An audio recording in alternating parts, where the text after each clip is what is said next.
And welcome into this week's OEB Law Game of the Week.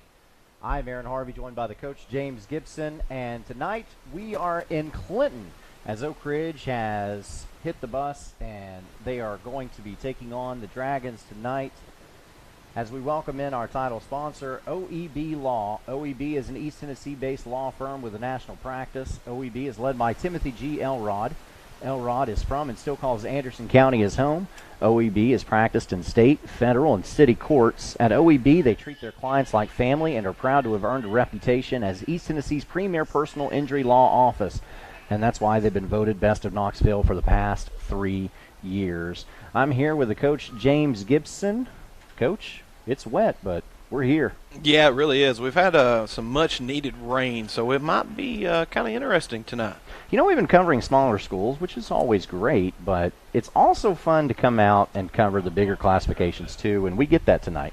Yeah, I always love getting over here to the large classifications and see their new facilities, like Clinton's new indoor practice facility.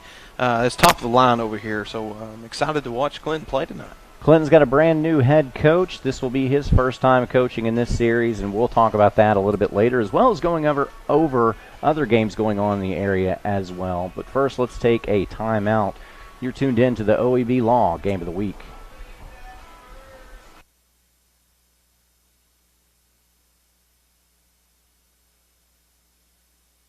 I'm Ray Varner, and we've got the vehicles you need to make the most of this season. Whether you're exploring the great outdoors or cheering on your favorite team, let's take your fall to the next level in this new 2020 Ford F-150, $24,990. New 2020 Ford Explorer XLT, $40,986. New 2020 Ford Fusion, $19,698. At Ray Varner Ford in Clinton, we are Ford Truck Country. Come and see us today. Shop RayVarnerFord.com. OEB Law is excited to be a part of this year's football season. School spirit is at an all-time high. OEB Law is proud to give back and support our community. Come cheer on these great teams with us. And remember, if you've been injured or need legal help, OEB Law will be there for you. So visit wreckintoacheck.com or give us a call, 865-546-1111, and let OEB Law turn your wreck into a check.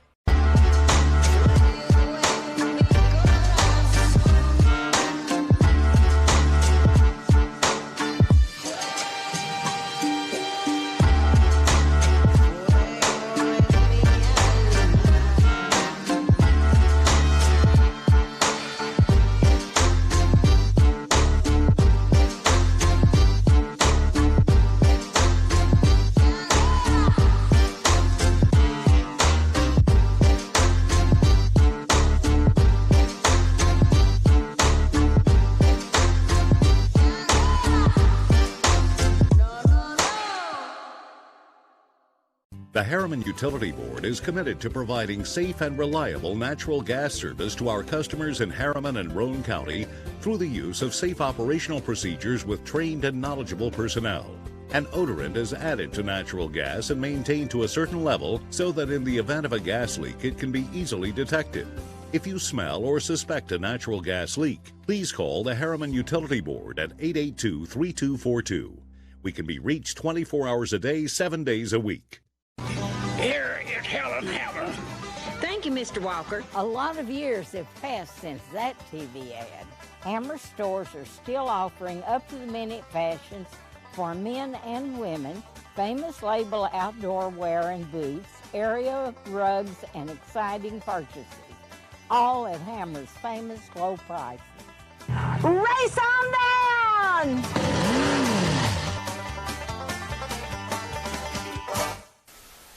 Welcome back into the OEB Law Game of the Week. I'm Aaron Harvey, joined by the coach, James Gibson, and we are at Clinton, where Oak Ridge is in town. The Wildcats going to battle the Dragons in an Anderson County rivalry. But first, let's talk about some teams in our area before we go over tonight's game. We got a local COVID alert, James Gibson. Coalfield had a game scheduled tonight against Gordonsville, and it was canceled. And Sunbright picked up a game against Cloudland. So the schedule changes. Just we see them week after week after week. And I love seeing some schools who normally wouldn't play each other pick up on the fly. I think that's really exciting, but kind of a bummer we don't get that Coalfield-Gordonsville game. Yeah, Gordonsville is always tough and very similar to Coalfield athletically. Year in, year out. So that should be an annual matchup. I'd love to see that every year. Yeah, for sure, because it's always a game that could possibly end up happening in the playoffs, as it has before.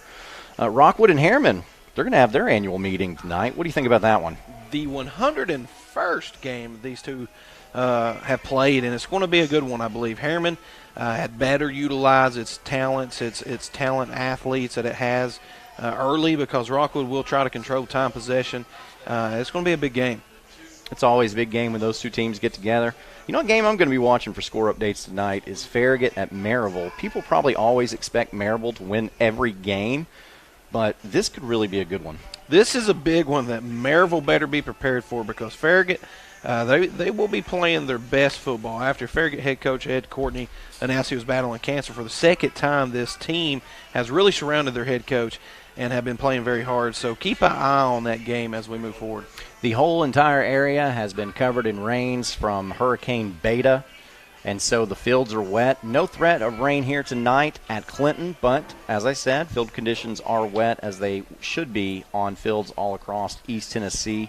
As we get prepared for our OEB Law Game of the Week. OEB turns your rack into a check, any rack, big or small, and that can turn your life upside down with bills, inconvenience, lost wages, and stress. OEB understands and knows you need a full and fair compensation for those losses and to help you get your life back to as normal as possible. So go to wreckintoacheck.com for more information on that, or call 865-546-1111. Again, we are at Clinton, and Oak Ridge is in town. We'll talk again about some games around the area, and then we'll get into our featured matchup tonight on the OEB Law Game of the Week. Planning a funeral can be difficult at best, but it can be a lot easier if you work with people who care. That's Davis Funeral Home in Harriman and Wartburg. Davis Funeral Home gives attention to every detail, ensuring your loved ones will be remembered with honor and integrity. Davis Funeral Home works very hard to give you the most professional service possible. Davis Funeral Homes, Morgan Avenue in Harriman and Old Mill Road in Wartburg. Davis Funeral Homes, people who care. You won this year's chili cook-off. Our girls played in the softball finals last spring. You're not just another policyholder to us. We remember your name. Hi, Cheryl. He remembered my name. Because it's your name. That's simple human sense. Ask Griffin Insurance Agency in Kingston if auto owners make sense for you. Jeff, Mary, Dan, Sarah. Evans Mortuary has been serving the needs of families in and around Roane County since 1976. As established members of our hometown community, we understand the security of dealing with people you know you can trust. We build our reputation on this trust. The Evans family appreciates the confidence the community has expressed in us over the years and will constantly strive to earn that favor. Evans Mortuary, 805 North Gateway. I gotta go shower. It's laundry night. Dishwasher needs to run. And the Hot Water Wars. A Renai tankless water heater gives you an endless supply of hot water for everything you need to do. Feel the comforts of home with natural gas. Natural gas tankless water heaters cost almost 3 times less to operate annually than the electric models. Make the switch today. Renai, hot water for all. Hi, I'm Ray Varner, and we've got the vehicles you need to make the most of this season. Whether you're exploring the great outdoors or cheering on your favorite team, let's take your fall to the next level in this new 2020 Ford F-150, $24,990. New 2020 Ford Explorer XLT, $40,986. New 2020 Ford Fusion, $19,698. At Ray Varner Ford in Clinton, we are Ford Truck Country. Come and see us today. Shop RayVarnerFord.com. And welcome back into the OEB Law Game of the Week. I'm Aaron Harvey, joined by James Gibson as we go over some games in the area. You know, last week we saw Oliver Springs beat Greenback in what felt like it had a WWE babyface heel drama.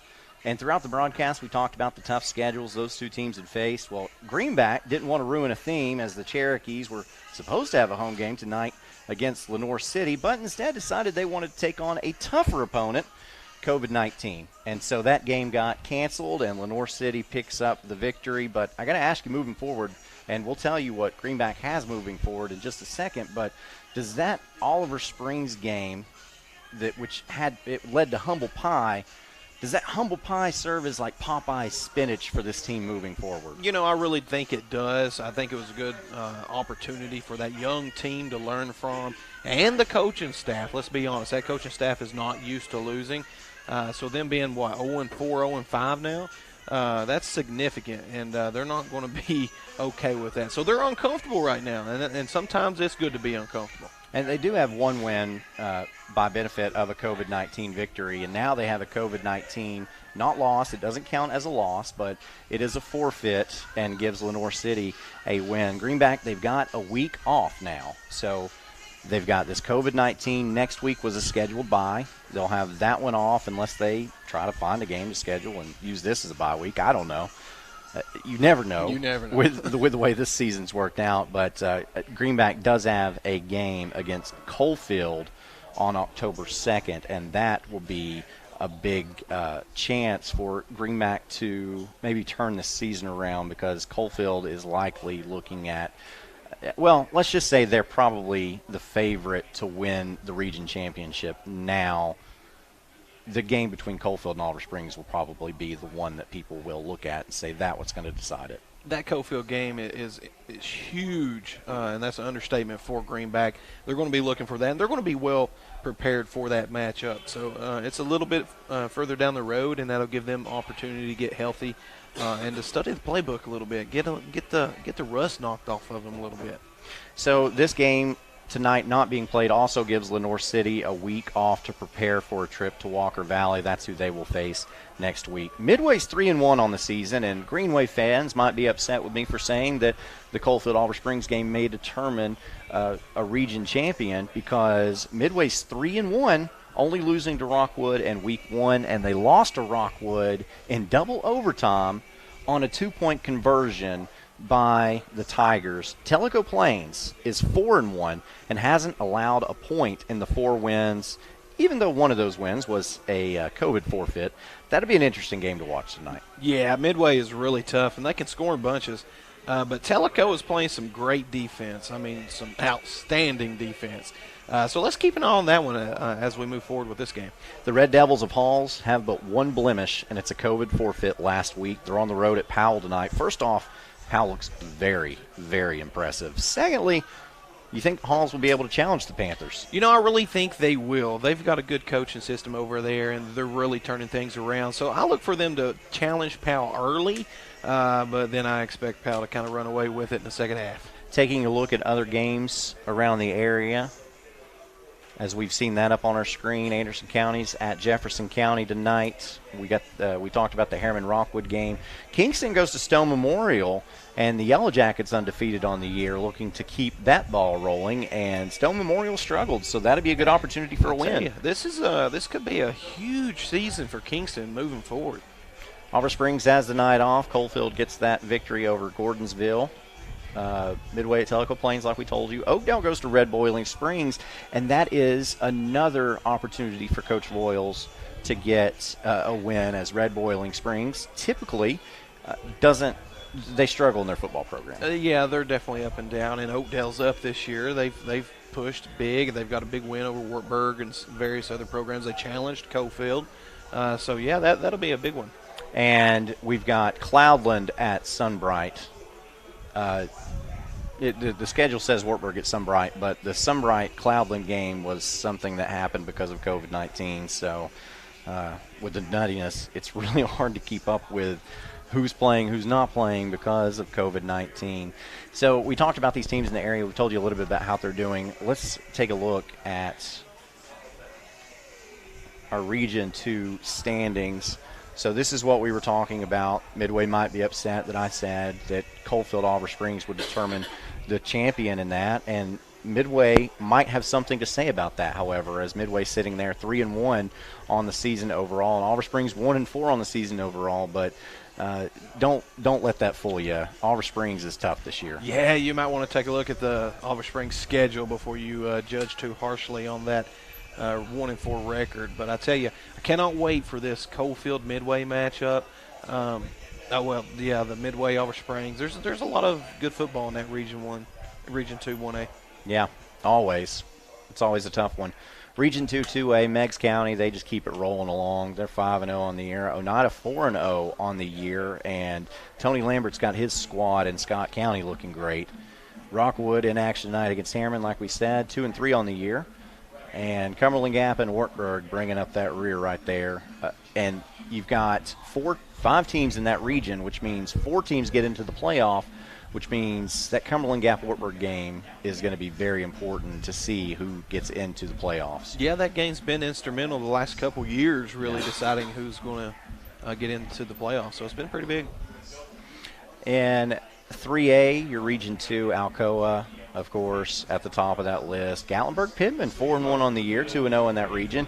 And then Kingston still sitting at 4-0. 2-0 in the region, followed by Pigeon Forge, Scott, Northview Academy, and Austin East. And in 4A, you've got East Hamilton so far. Yeah. Because East Hamilton and Andrews County are both tied in the region, so you look to the overall record to determine who you put first right there. And, of course, Anderson County 3-2 with just a brutal schedule. But, again, that team the Mavericks are really good this year. Yeah, they really are. And, like I said, I predicted them to win on out. And so we will get prepared to take a moment of silence and listen to our national anthem as performed by the Clinton High School Marching Band.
And that is our national anthem performed by Clinton High School's marching band. So we've got Clinton and Oak Ridge coming up as we finish up these standings. In 5A, you got Powell sitting up top at 5-0, tied with Knox West also at 5-0 and 2-0 in the region. West really good this season. They played Oak Ridge last week and defeated them 22-7. So that West and Powell game, that will be a really, really fun one. Yeah, that'll be one of the better games in this whole state of Tennessee that night. So keep an eye on that one, because I tell you, that'll be one you want to watch. And, of course, this is the region that we are covering tonight, as Oak Ridge is currently tied with Fulton in that third spot, followed by Karns and Clinton. Clinton, with a brand-new coach this year, is sitting at 0-3 overall, and this is the first region game for the Dragons tonight. Pretty big test. Good coaching staff came in here, and they've done a lot of good and finishing getting the indoor facility finished, and it's going to be a great game. I think so as well. As you see, Coach Darrell Keith in his first season, coming over from Todd County, Kentucky last season. The 1992 state football runner-up was this Clinton Dragons team, and not had a lot of success in this series, though, and we'll talk about that when we get back. Oak Ridge is at Clinton in your OEB Law Game of the Week. OEB Law is excited to be a part of this year's football season. School spirit is at an all-time high. OEB Law is proud to give back and support our community. Come cheer on these great teams with us. And remember, if you've been injured or need legal help, OEB Law will be there for you. So visit wreckintoacheck.com or give us a call, 865-546-1111, and let OEB Law turn your wreck into a check.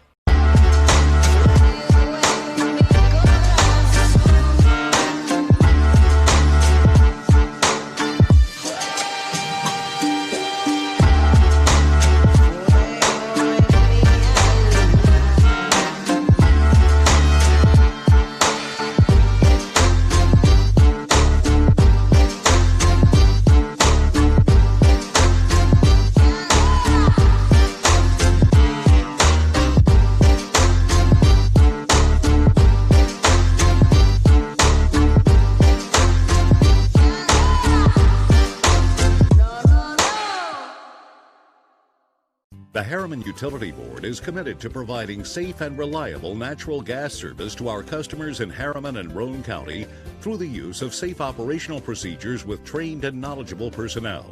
An odorant is added to natural gas and maintained to a certain level so that in the event of a gas leak, it can be easily detected. If you smell or suspect a natural gas leak, please call the Harriman Utility Board at 882-3242. We can be reached 24 hours a day, 7 days a week. Here is Helen Hammer. Thank you, Mr. Walker. A lot of years have passed since that TV ad. Hammer stores are still offering up-to-the-minute fashions for men and women, famous label outdoor wear and boots, area rugs, and exciting purchases. All at Hammer's famous low prices. Race on down!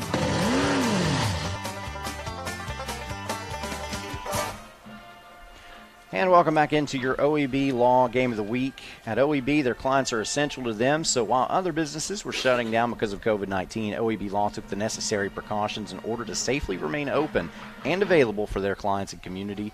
They social distanced themselves while in and around the office. They provided hand sanitizer dispensers at doorways. Face masks were handmade, provided by Tim Elrod's mother.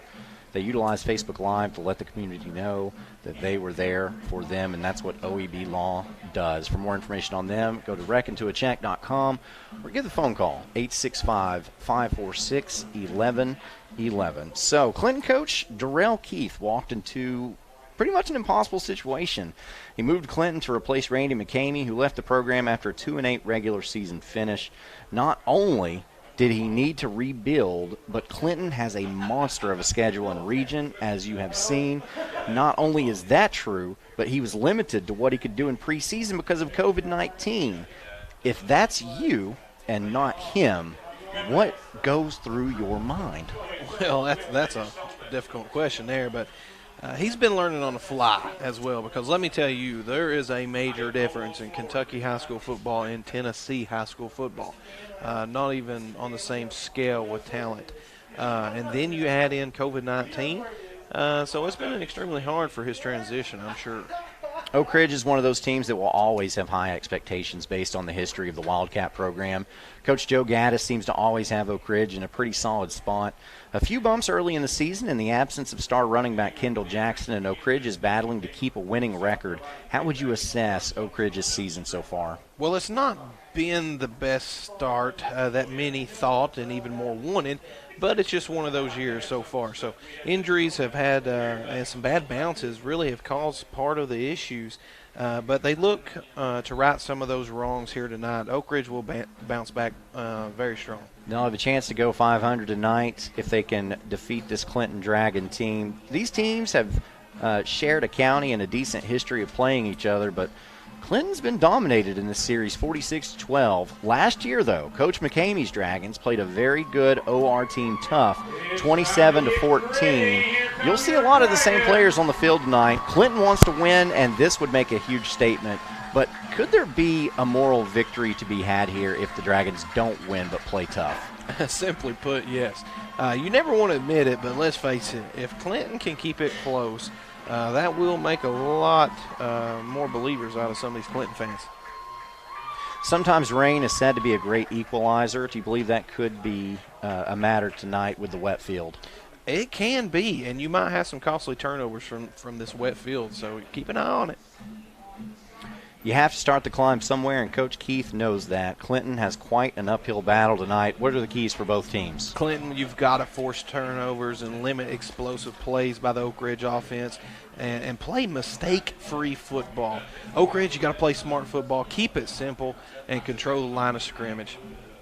Oak Ridge last week dropped their game against West 22-7. Just couldn't get anything going on offense as starting quarterback Mitchell Gibbons threw 3 interceptions. And that star tailback Kendall Jackson that we talked about only had 4 yards on 10 carries. So, I mean, that's a rough night for him. Extremely rough. So let's see if they can bounce back here tonight. Oak Ridge finished negative rushing yards last week as well, so they'll try to get that going. Tonight for Clinton, their star running back to start the season, Eli Deschamps, will not play because of a stress fracture, so Clinton having to do some adjustments too. Trent Thackerson was their starting quarterback to start the season, but I believe he'll move to tailback, and you will see Coach Keith's son, Joshua, take the reins at quarterback as we see the coin toss.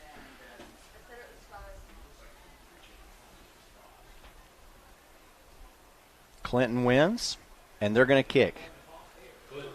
So the Dragons want to defer to the second half. And so we'll get to see Gibbons and Jackson on offense to start this football game. Oak Ridge will be receiving at the scoreboard end of the field. All right. So Clinton Oak Ridge, as we mentioned, is a series that has been dominated by Oak Ridge, but Clinton has played this Wildcat team tough a couple times in the last few years. Yeah, you can't touch enough on this rivalry. You're talking these kids have played each other for years. Just going to school just down the road, so they've played each other for years, and they're very familiar with each other. So, pretty exciting game here tonight. And it's also one of those situations where you get two schools that are this close together, then you have, for whatever reason, people move houses. Their parents move to get jobs and things like that. So you might see some of these Clinton players that used to play in the Oak Ridge city system, or you might see some of the Oak Ridge players who maybe used to play in Clinton Little League and things like that, so they could be very well familiar with each other.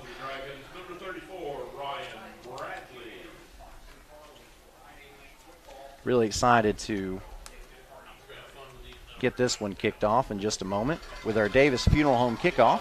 Davis Funeral Home with 2 locations in Wartburg and Harriman. Call 882-2000 or 346-2011.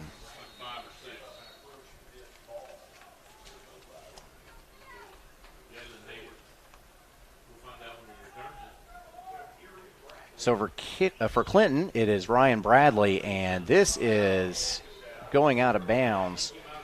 Was that possible attempt of an onside? It sure looked it, and why not?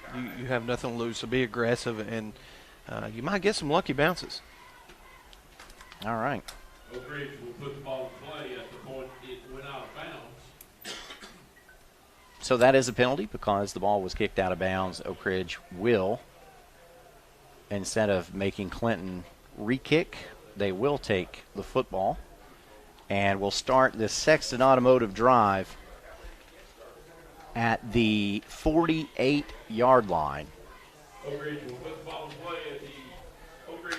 So great field position for this very first Hammers 1st and 10 of the game. Quarterback Mitchell Gibbons barks some orders. Gibbons lines up in a pistol set. He's got a wing to his left that he puts in motion. Handoff goes to Jackson. Jackson tries to find the outside. Flags fly in the air, and Jackson's gobbled up and dropped after a loss of 3. Really good secure tackle by the cornerback of Clinton coming up and not allowing him to get outside of him. So really good job by him and good secure tackle. And Oak Ridge is called for a hold. I do see 2 flags, though, so they'll have to figure out which one accurately represents where the hold took place. And no, it doesn't matter because Clinton will take the 3-yard loss, decline the penalty, and make this one 2nd and 13. You like that call? That's a good call by Oak Ridge. Pretty good job defensively by Clinton coming up and putting a hat on a hat and shedding some blockers. Unfortunate holding call. It was plain as day on the replay. He was definitely holding on the play.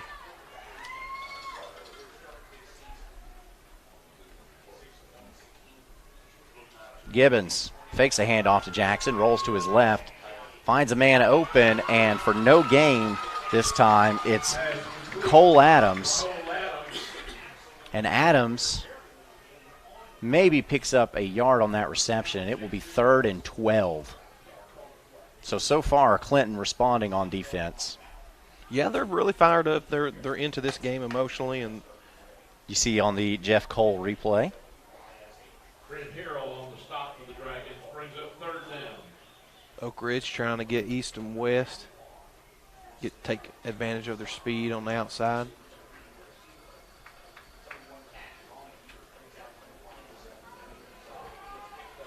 Got one-on-one coverage down here. And that's Jonathan Stewart, a senior for this team. But instead, Jackson gets the carry, moving up the middle, bounces it outside, and picks up 2 yards before he's dropped. Clinton has seemingly held Oak Ridge to a 3-and-out to start this game. Yeah, Clinton is flying around. They're really emotionally invested in this game, and that first series was you couldn't ask for anything better, really. As we see on the Jeff Cole replay, Jackson started up the middle. Didn't have anything there, so he tried bouncing it out. Didn't have anything there either. And Oak Ridge will line up with 2 punters. This is an interesting formation. Rugby-style punt is an end-over-ender, and Clinton lets it roll, and it gets a great Oak Ridge roll before it's down at the 15-yard line, and that's where Clinton will begin their first Sexton Automotive drive. Really interesting formation there on the punt by Oak Ridge. I've never seen that before. Sexton Automotive, located on the Oak Ridge Turnpike. Get your next in at Sexton. So we got a Hammers 1st and 10 for Clinton.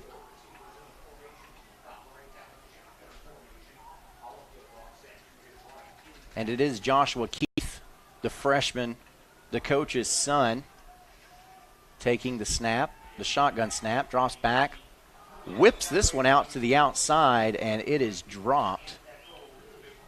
He's got a really strong arm. The ball kind of flew out of his hand a lot faster than I would have thought.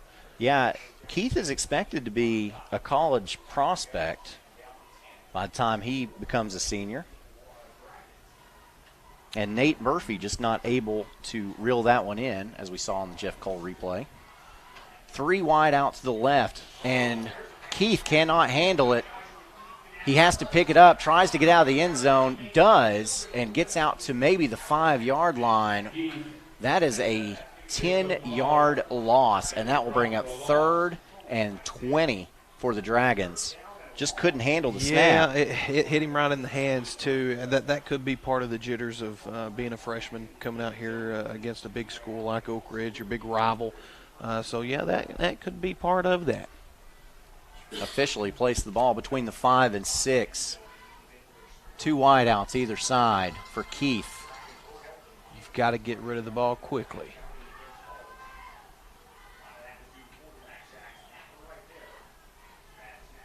Thackerson also in the backfield, and this pass is high but complete.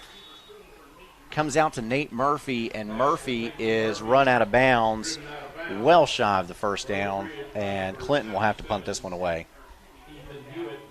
Threw the ball just a little high, made the wide receiver jump for it, which gave Oak Ridge an opportunity to make up some ground and get a tackle. Now, this is a dangerous situation here. You're punting from your own end zone. You don't have much room. Oak Ridge can definitely send some pressure here. It's Chase Golden to punt for Clinton, and this one is ugly. Gets out to the 28-yard line, and that's where Oak Ridge will have a Hammers 1st and 10 to begin their Sexton Automotive drive.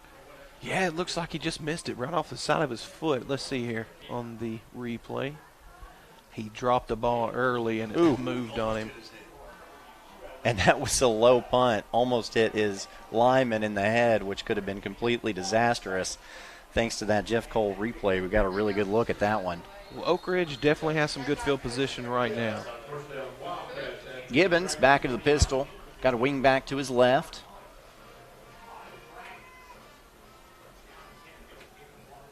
Two wide outs to his right. Gibbons, somebody moved, and the Wildcats will back up 5 yards here.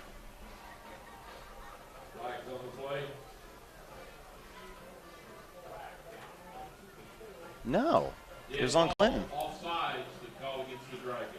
I didn't see it. Somebody must have lined up offsides or something. Hey, Jeff Cole, what happened?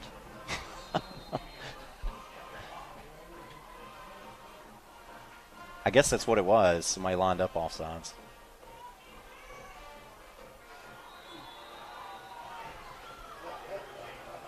And now we've got another flag on the play. Dead ball, offsides on Clinton. So Oak Ridge. Back-to-back offsides. Yeah, Oak Ridge has a Hammers 1st and 10 that they earned from a Hammers 1st and 5. Well, Clinton has definitely gave them an opportunity here to punch this in. All right, let's see if we can get a play off. We do. Gibbons quickly gets it out to his wide out, starting from his right, makes his way to his left, and for Oak Ridge, that's Jalen Hayward. And he's definitely got some wiggle to him. 5'5", 140 pounds. Watching what he does when he gets the ball in his hands. It's hard to catch this guy with your head down. Very talented. Stopped around the 15-yard line. Pick up of 3 brings up 2nd and a short 7.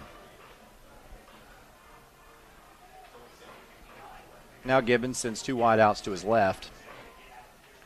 And there's a fumble on the play, and Gibbons has to fall on it. I'm not sure what happened there. So far, both of these teams playing a sloppy ball game. Gibbons falls on the ball for a loss. It looked like it was just a poor snap by the center there. He didn't quite get it up to the quarterback. Just kind of rolled it back to him.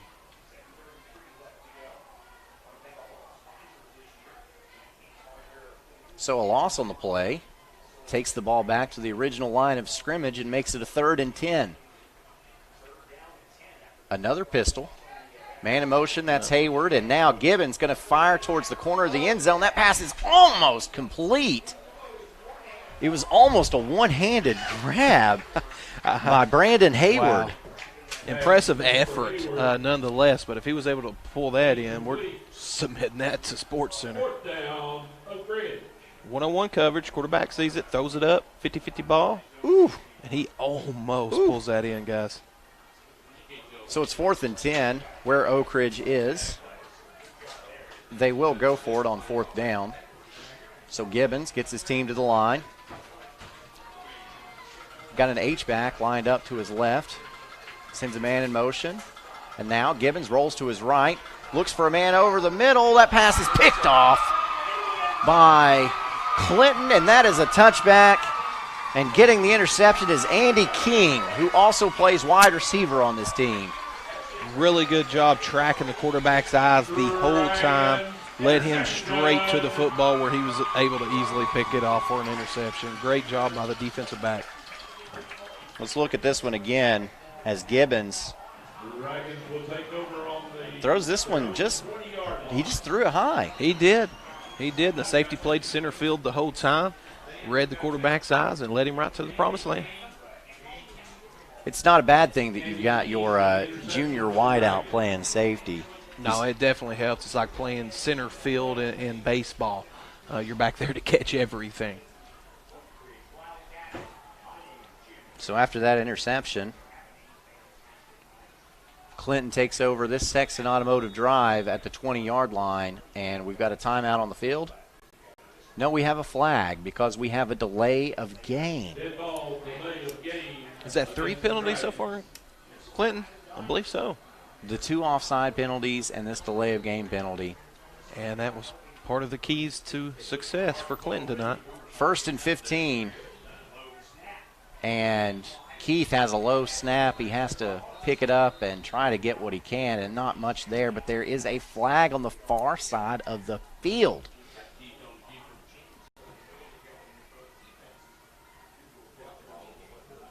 So the officials will discuss what this flag may be. I'm thinking maybe an illegal shift.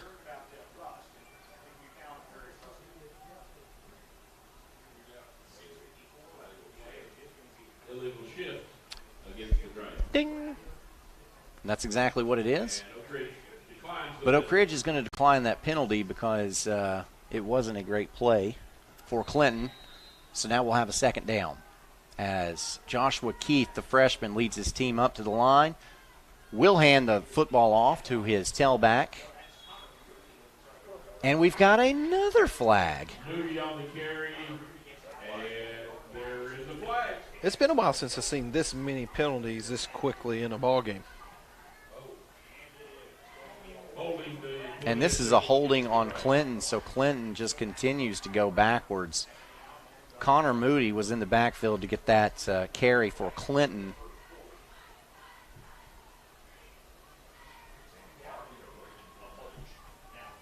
Trips to the far side of the field. Holding penalty against the Dragons is declined. So that's the 2nd penalty in a row that Oak Ridge will decline. And that will force Clinton into a 3rd and 10. Here's a snap. Keith looks, has nowhere to go with the football, tucks it and runs, and another flag comes out.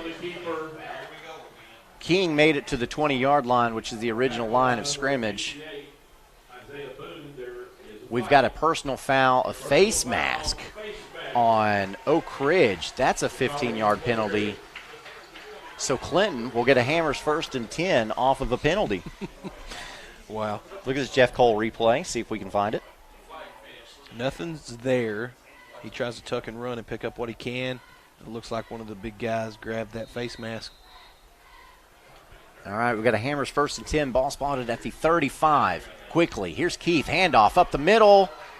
And with some running room is Moody. Moody crosses the 40, gets down to the 42-yard line. Pickup of 7 will bring up 2nd and 3.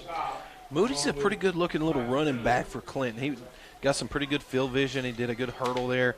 I saw him do some good things in the blocking game as well. And here's Moody again, looks for some running room, very patient. Crosses the 45 and is down at the 47, keeps those sticks moving.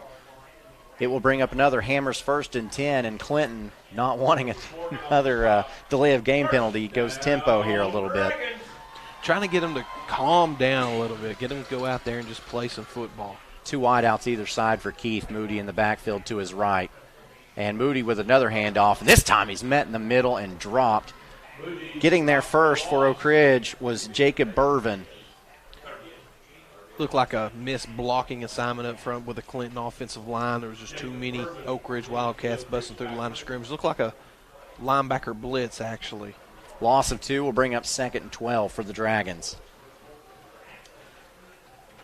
And Keith with a hard count before he gets the call from the sidelines.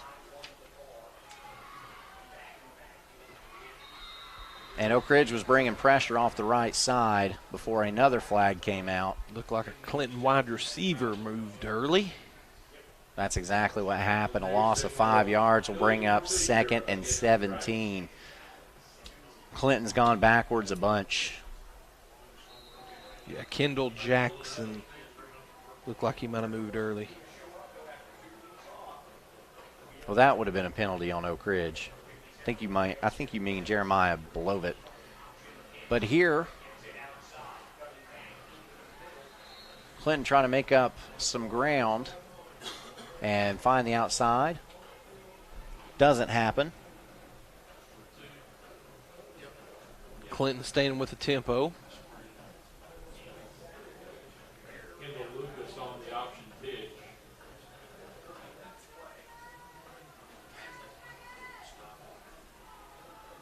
Clinton back up quickly to the line. Keith drops back to pass.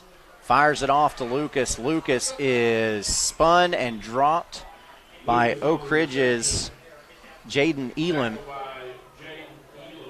It looked like he was anticipating contact a little early there. You see here, catches it and kind of. Oh yeah. He kind of ducks down into it a little bit there. You can tell they've probably played a tough schedule so far. I guess that's one way to. Describe it. Preston Turner back deep to receive a punt. And this one's away. That's a lot better than the first one. An end over ender lands at the 29, but takes an Oak Ridge bounce and is downed at the 35-yard line, which is where Oak Ridge will begin this Sexton Automotive drive with 3:37 left to go in the first quarter. You see here on the replay, he drops that football just a little bit early, which lets it move on him, and that's why he's not getting a great punt on it. Is that why I was never good at punting? I was always dropping the ball early. He's dropping it around your head, kicking it backwards. Only on a trampoline. All right, here we go. Oak Ridge coming out in the same formations. Gibbons. Handoff, Jackson. Jackson finds running room up the middle. Across the 45, down to the 49-yard line. Pickup of 14 will bring up another Hammers 1st and 10. Let me get this right this time. Kendall Jackson for Oak Ridge, one of the better running backs in all of East Tennessee. We've watched him for a couple years now. He's the real deal, guys. He's 6 foot, 195 pounds, and he's all man, and he runs like it. So I think you could see this guy playing at the next level.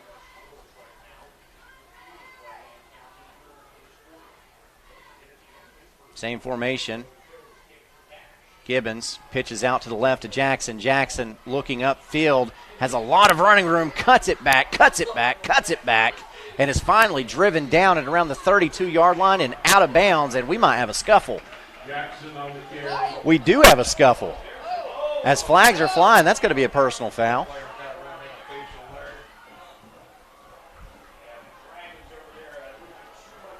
As for Clinton, Wesley Phillips was over there in a whole pack of Wildcats.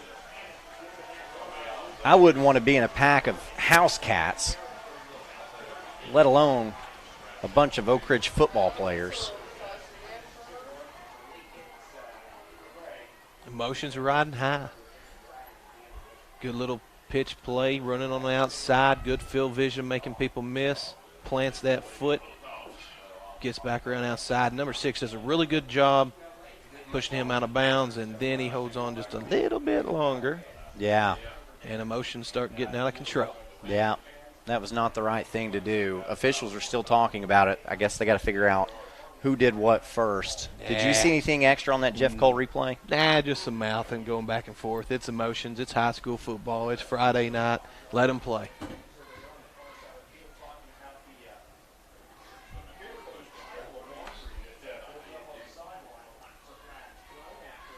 Kendall Jackson, does he remind you of anybody, the way he runs? Well, a very good running back. That's who. And I'll tell you, his body type doesn't, but I tell you who he kind of reminds me of, and that's a little bit of Jalen Hurd. When he goes on the outside run, he really does a good job planting that foot, and he kind of floats. He's got a very long stride. He's a very talented football player, and I'm telling you, keep an eye on him. He can definitely get to the next level if he pushes himself.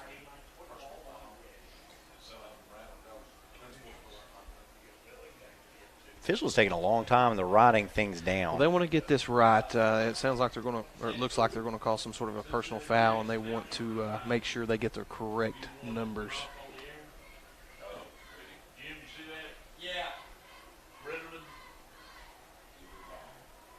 Beautiful night here tonight, 65 degrees. The rain has finally dissipated. The field is a little moist, as you see. We've had a couple little fumbles on the ground here, but what a crowd here tonight, and it's just an outstanding atmosphere. You know who he kind of reminds me of, just watching him run? Cordero Patterson. Yeah, very similar. Good comparison there. Cordero Patterson-like. Yeah. Except 6 foot, 195.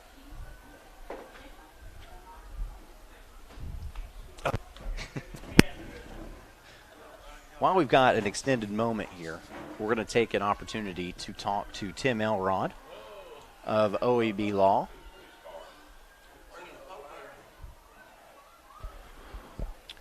Welcome in again to tonight's broadcast, Mr. Elrod. Hey, how's it going? It's going quite well. You're not that far from home. No, I'm about 5 minutes from here. I was born and raised here in Anderson County, and went to school for a while at Clinton, troubled youth. So went to several schools during my youth, but it's good to be back here tonight. Clinton has come out, Oak Ridge has come out, and we've got a pretty good ball game, I think. Now, being a troubled youth, does that influence you to become an attorney? It absolutely is one of the things that drives me. It's one of the reasons I like to give back to high school football is, it was meaningful to me. Whether you're a student in the student section or you're in the band or you're a cheerleader, dance team, whatever it is, or just being one of the trainers on the team or, helping out in the concession stand. All those things, all those people, they love football. They love high school football, and I try to, help out and make it as meaningful as possible. And if, I do it through a donation, and happy to do that, and did it tonight. So. Yeah, I always like trying to find out why people tick the way that they do. So it's an interesting note to know that you care about kids and you care about these young people, the future adults of our country, because it's something that you can relate to, and you know how much maybe some good influences in your life allowed you to be in this position. And so Exactly. Yeah. Exactly. It's Fox and Farley's field. And I grew up with Mike Farley, know him well, good friend of mine even today. Bruce Fox, great man, great lawyer, good firm. They've helped out this community for a long time, and, they have an influence on me coming up. Just knowing everybody in the community is pretty special. So we're trying to figure out, they threw these flags, they wrote some stuff down. It looks like we might get some ejections right here. Do they need to call OEB Law after this game to maybe get reinstated if they're thrown out? Well, we do turn wrecks into checks. That's what we're known for, no doubt about that. But in this situation, I think I saw that ref. Wasn't he up at Campbell County last night? I think he was. Yeah. Yeah, I thought I recognized him. He didn't throw as many flags last night. Maybe it was the rain. This one has been a sloppy one, and we're about to find out what this call finally is. So since you said that you grew up in this area, these two teams right here, Oak Ridge, Clinton, it's been dominated this series by Oak Ridge, but this is a bitter rivalry, isn't it? It's absolutely bitter. You know, you can ask anybody in either Oak Ridge or Clinton or the surrounding communities.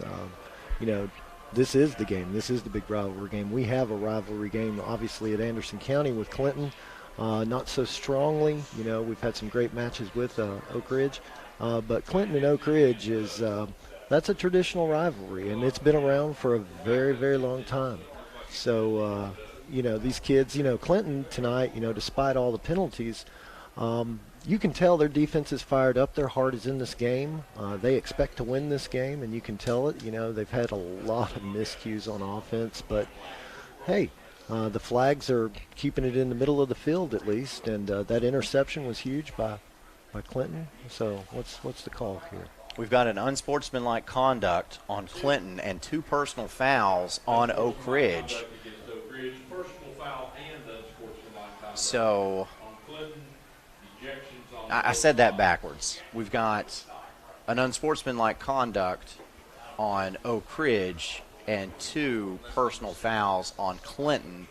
So the net on that is plus 15 for Oak Ridge. So the Sticks move forward. It is a Hammers 1st and 10 from the 24-yard line of Clinton. And here we are again. Oak Ridge is in scoring position, and Tim Elrod is on this broadcast with us. This always happens. Well, you know, I've seen Kendall Jackson on Rivalry Thursday. Outstanding player. You know, they're probably going to play with a little fire here.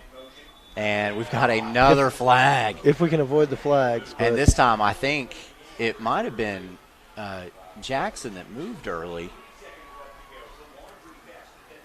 Yeah, but I like the way Clinton is playing with fire in their belly tonight. No doubt about it. Their defense is there for them. I think if they get it straightened up on offense, they could put some points on the board. But, you know, how long can they sustain that? That's the question.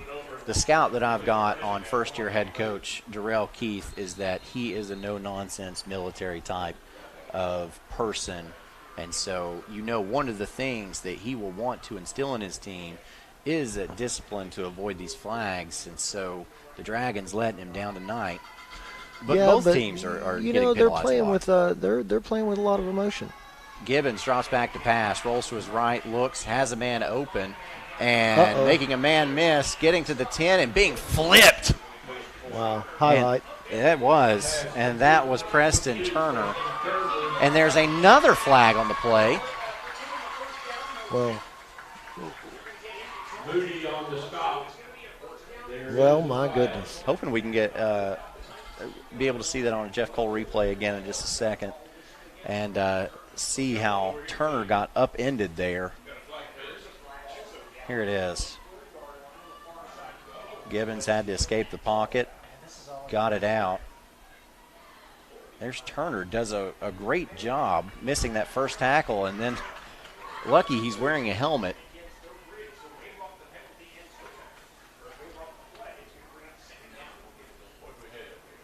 All right.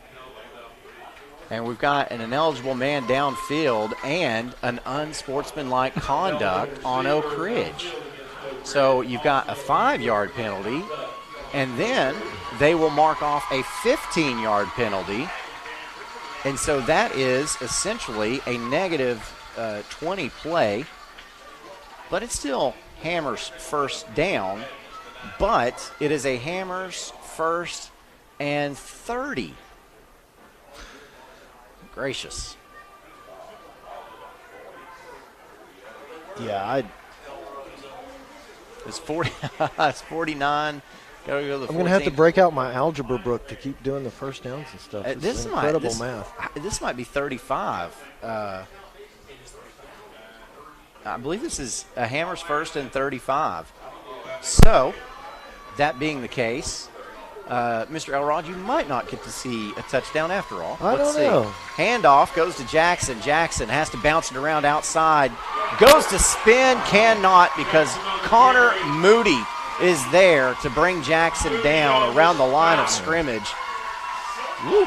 That's the two best players right there, apparently. Yeah, and you were talking about the Clinton players fired up, but this Clinton crowd is also fired up. You know, they're always fired up. They support the Dragons tremendously.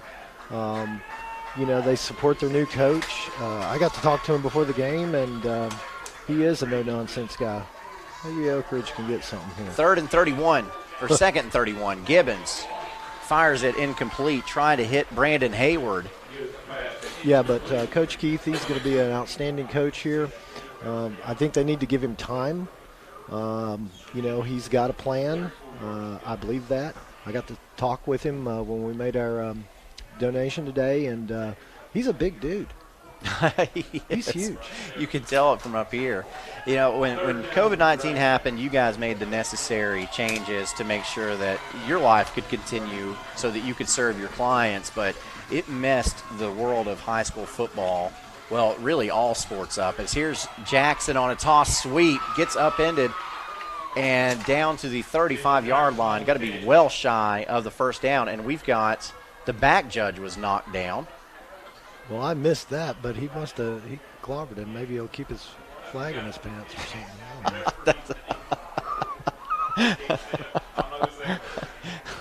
We want to see football. We don't want to see no more flags. Somebody hit him and said, Tony sent me. Where's the flag on that?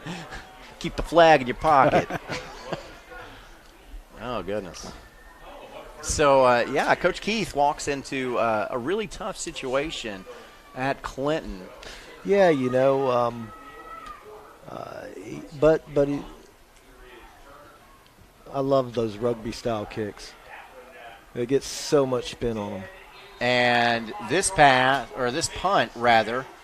rolls and is downed inside the 2-yard line, and that's where Clinton will take over for their Sexton Automotive drive.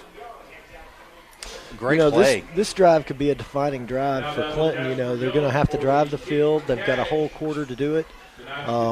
You know, maybe they can put their horses on the field and let them run. So the first quarter ends with a scoreless game here as we were visited by Tim Elrod of OEB Law. Thank you for everything that you do for us. Always good. Appreciate you guys. You guys do a heck of a job. Keep doing it. I love to support you all and love the partnership and the camaraderie, and look forward to this for many, many years to come. We're very happy to be a part of it as well. Tim Elrod of OEB Law. All right. Part of this year's football season, school spirit is at an all-time high. OEB Law is proud to give back and support our community. Come cheer on these great teams with us. And remember, if you've been injured or need legal help, OEB Law will be there for you. So visit wreckintoacheck.com or give us a call, 865-546-1111, and let OEB Law turn your wreck into a check.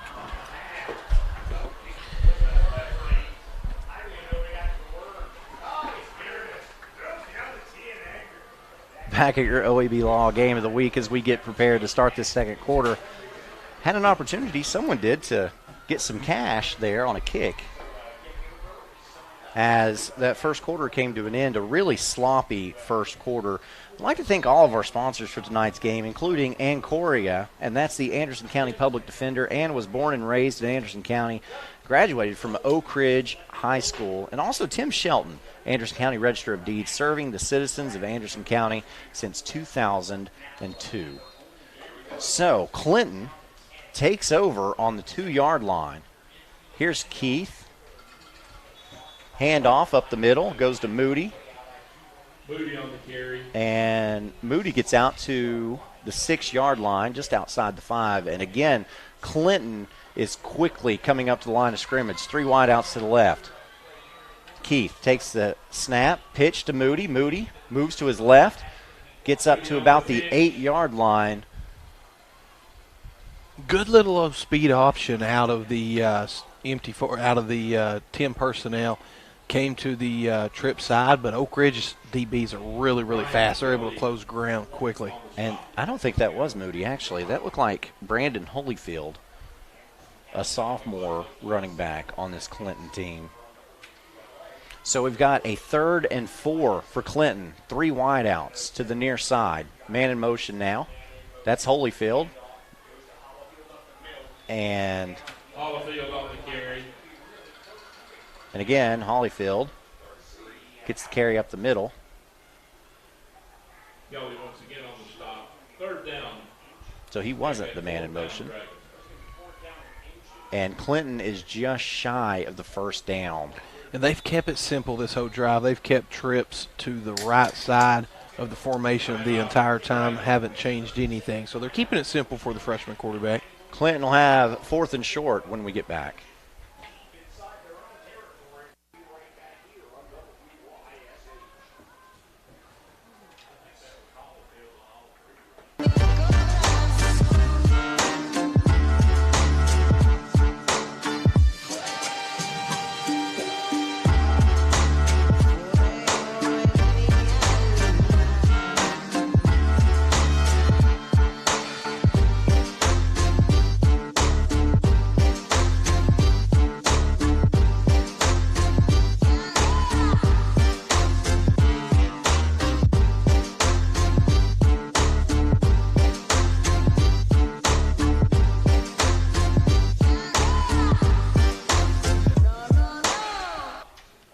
Welcome back to your OEB Law Game of the Week as Clinton will face a 4th and short.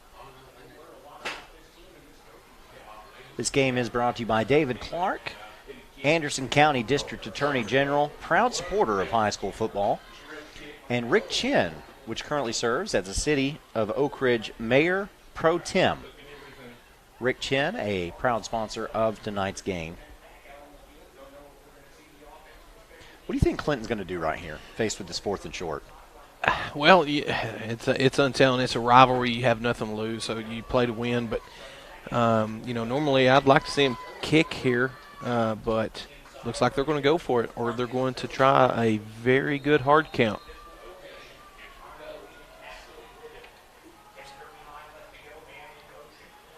They are going to go for it. Moody up the middle, crosses the 10-yard line. Moody on the carry. I believe he's got that first down. Jaden Elam on the stop for Oak Ridge. That is a gutsy call for Clinton, and they do And it paid pick off up the that. Hammers 1st and 10. Look at this Jeff Cole replay. Moody getting low, staying to the ground, and fell forward. Well, he got forward progress anyway. Yeah. The way he rolled off his tacklers just kept his feet moving. Huge for Clinton. Now look at this formation for Clinton. These two wide receivers way wide out. Yeah, they've been doing that all night and trying to get the Oak Ridge defensive backs in an awkward position. Pretty interesting. So quickly to the line. Here's Keith. Keith going to run the option. Pitches it to Moody. Moody crosses the 15 and is run out of bounds. They're going to give him the 16-yard line. They like that speed option play with the quarterback. What I don't like about the speed option is your wide receivers have got to block. And if they don't, that's what happens. So the wide receivers got to stick with their blocks a little bit longer. Pick up a 3 will bring up 2nd and 7. And Clinton again utilizing a fast pace. Keith changing the play. And Keith is going to be gobbled up and swallowed at the 8-yard line. Oak Ridge brought a blitz off the edge. And Keith, the right-handed quarterback, or the left-handed quarterback. Yeah, they rushed 6 defenders that time, 2 outside linebackers from the outside. And the young quarterback wasn't able to recognize that, step up in the pocket, and release the football.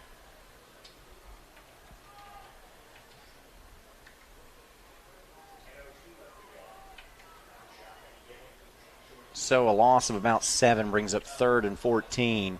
Keith looks, now sets up the wide receiver screen, and Oak Ridge was ready for it.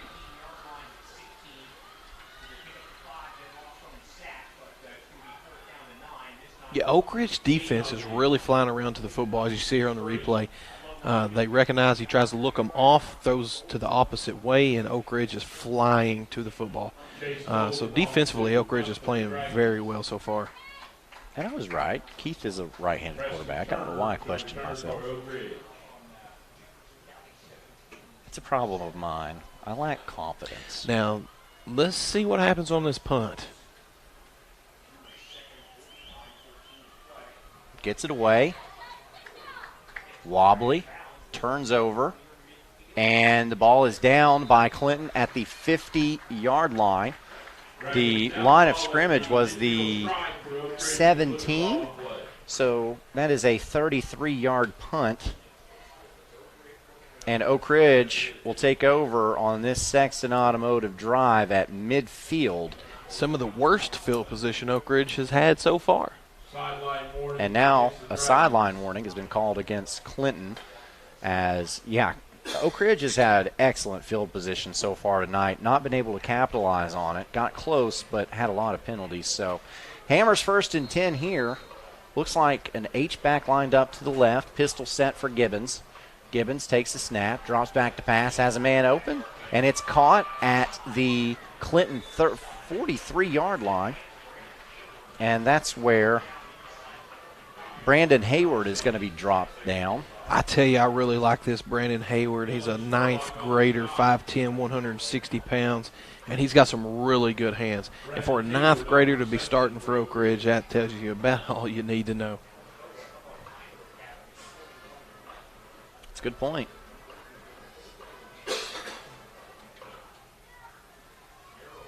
Gibbons again, this time a quick pitch out to Jackson. Jackson just bounces through tacklers. Jackson on the pitch. Don't blink or you're going to miss the tackle if you're a defensive back. As Jackson gets up to the 35-yard line, that will be enough for another Hammers 1st and 10. Trent Harrell on the stop. First down, Oak Ridge.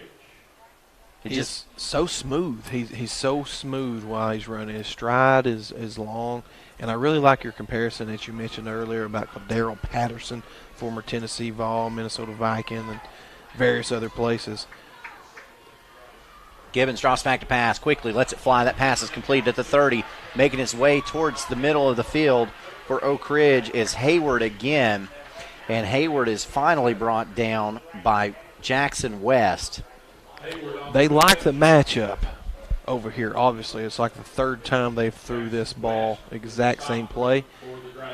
Throwing the ball, let him make someone miss and pick up a good gain. Easy play. Freshman making plays on that Jeff Cole replay. Gibbons pitches out to Jackson, going to the right this time. Jackson meets some Dragons, gets by Dragons, and is finally tripped up and brought down. My goodness. That, we'll have to wait and see where they mark this down, but it doesn't look like he really went far. But he's going to be 2 yards shy of a first down. He picked up 8 yards on that. Yeah, like you said, he's smooth. So here's Gibbons again. He will reset, changes his play, tells Jackson what it is, tells his line. Snap, Jackson up the middle. Jackson follows his lineman and then falls down at about the 7-yard line. We're going to have a Hammers 1st and goal. Good lead block that time by Darren Osborne, the 11th grader, 6'1", 195 pound. Did a really good job of getting upfield there. I tell you, he looks bigger than 195 pounds. Good block again. And here's Jackson making his way into the end zone. And there it is. Touchdown, Oak Ridge. And that is a Tim Shelton touchdown. Oak Ridge Register of Deeds, or Anderson County Register of Deeds, I should say. Good series for Oak Ridge. No mental mistakes. Good, smooth football. Give it to Mr. Jackson and let him do the rest.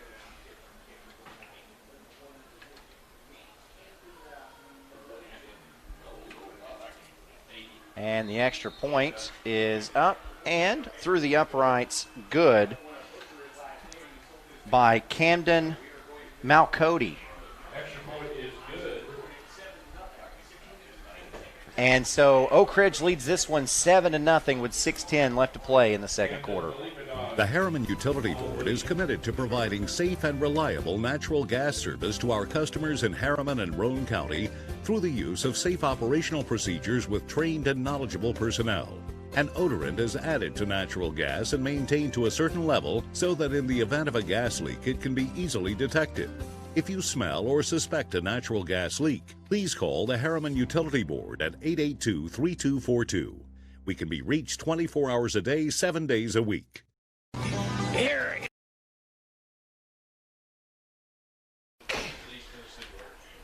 Oak Ridge gets in the end zone with that Tim Shelton touchdown, leads this one 7-0. And it took until 6:10 remaining in the second quarter, but finally we got some points on the board, and now Oak Ridge will set up for a Davis Funeral Home kickoff. Davis Funeral Home with 2 locations in Harriman and Wartburg. Go to davisfuneralhomes.com. And now Oak Ridge looks like they're going to kick it short with Tyler Dunham. Let's see. Nope. It's a great kick. Fair catch is called for and made at the 23-yard line, it looked like. See where they spot that. But, wow, how about that kickoff? Takes one step. Oak Ridge has always got some really special kickers. I mean, as far back as I can remember, they've always had just dominant kicking over here in Anderson County. And you can see on Boom. the screen there. Look at the height he got on that. Our Jeff Cole replay, and fair catch was made, and the ball is actually spotted at the 24-yard line. So if you're Oak Ridge, you don't lose anything there, really. That 24-yard line is not really great starting position. It's about average, I would say. As Clinton begins this Sexton Automotive drive. Get your next in at Sexton. And here is Keith. Keith is going to lose just a couple yards, but is that one of those that you would call a coverage sack? Yeah, he tried to run outside and just fell into under the pressure. There was nobody out there. It looked like the offensive line missed a key block right there, and that made him bounce it back inside where big number 59 of Oak Ridge was able to get the sack. And Moody now, the handoff up the middle, gets across the 20 down to about the 23-yard line, and we've got flag on the play. Looks like movement. One of those, it's in the area of, I would say, illegal motion or illegal shift. And that's what it is, an illegal shift. Illegal shift against the Dragons. And if Oak Ridge accepts this penalty, which they will, it will bring up 2nd and 17.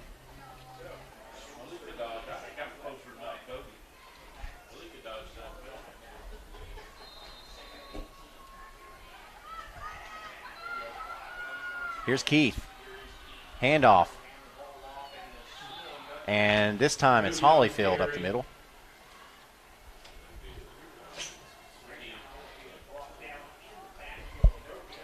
Brought down at the 17-yard line. No gain on the play. Clinton. And I tell you, if you see there on the replay, Trey Rowe, the 12th grader, 5'10", 195, he's who made that play. He came in there and took out that pulling guard, sacrificed himself to make the play. And that's a big-time play. That's heads up by the senior. So here's Henry facing a 3rd and about 16. Drops back to pass. Has to step up in the pocket. He's going to tuck it and run, and the ball's on the ground. It's scooped up and taken back the other way to the 10-yard line and down to about the 6. And for Oak Ridge, that is Brian Kelly. The sophomore coming up big. Good hands, kept his feet moving, elected to pick it up, scoop it, and score. Big-time play. And that freshman quarterback, Joshua Keith, is going to learn from this one. Yeah, he's running around with the ball like a loaf of bread. Sophomore, 33, picks it up, gets tackled from behind there. So here is this Sexton Automotive drive. Handoff Jackson. Jackson tries to bounce it around the outside. Brought down at the 4-yard line. On that, Hammers 1st and 10.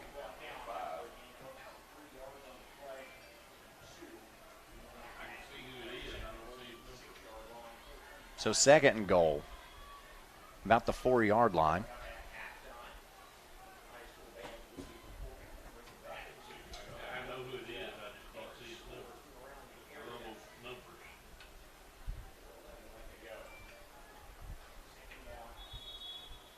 And we've got a stop and play. And Clinton is going to take a timeout and talk about how to keep Oak Ridge out of the end zone. Oak Ridge knocking on the door in your OEB Law Game of the Week. Here is Helen Hammer. Thank you, Mr. Walker. A lot of years have passed since that TV ad. Hammer stores are still offering up-to-the-minute fashions for men and women, famous label outdoor wear and boots, area rugs, and exciting purchases. All at Hammer's famous low prices. Race on down!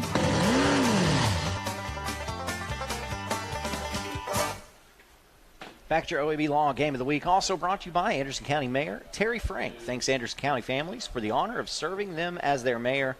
And attorney Matt Tuck's office, located in Jackson Square in Oak Ridge. Matt specializes in criminal and civil defense. Thank you, Matt, for your support of high school football. And how about also Anderson County Commissioner Rick Meredith? He sponsored and supported high school sports for decades. We appreciate Rick's support of our program, and we know all of our listeners out there appreciate it as well. I said listeners, I mean viewers. You know, I mean, unless you turn it off or you're doing stuff while it's streaming, whatever. Also like to thank Regina Copeland, Anderson County trustee, a big supporter of high school football across Anderson County. Thank you, Regina. And, of course, Congressman Chuck Fleischman.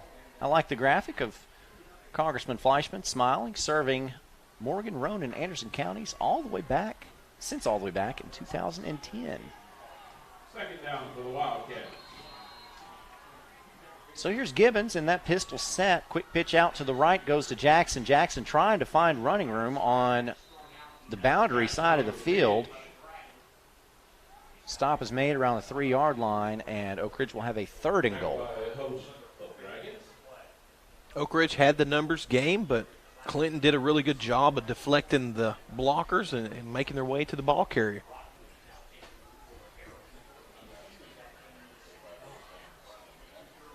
And Clinton so far is really challenging hard down here on the goal line. Been impressed with this defensive series so far. If they can hold tight here, they got to stay low on the defensive line. Gibbons, handoff, Jackson. Jackson cuts to his left hard and is brought down at the 5-yard line. That's a huge defensive stand so far for Oak Ridge, or for Clinton. They've swarmed to the football. Trent Harrell's there to make the stop, as well as a few others. And we've got a 4th and goal from the 5 for Oak Ridge now. And Oak Ridge is going to line up and try the field goal. Devin Monroe, the big defensive tackle, is who created that last play for Clinton. Very good job of that big man. So Camden Malcody lines up, and that kick is true. So Malcody adds 3 points to the board, and Oak Ridge now leads this one 10-0 with 2:43 left to go in the first half.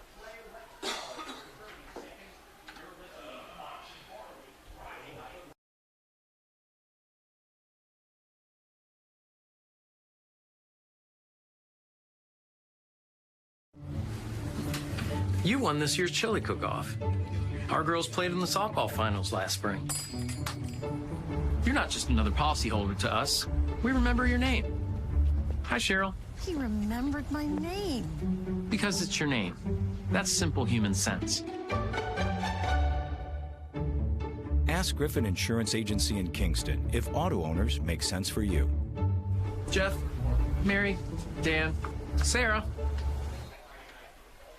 2:43 left to go in your OEB Law Game of the Week first half. I don't want you to think this one's almost over, because it's not. Tyler Dunham And Oak Ridge looks like they're going to do that same kick that they did earlier. Yeah. To about the 30-yard line. Last time, the defender or the catcher, the returner, didn't even have to move from the 30. It was such an excellent kick. So let's see where he puts it here. So here's Dunham for your Davis Funeral Home kickoff. Davis Funeral Home, of course, with 2 locations. And again, this time a fair catch is not called for, and it's Connor Moody with the football, running from left to right, gets it across there, and now we've got flags.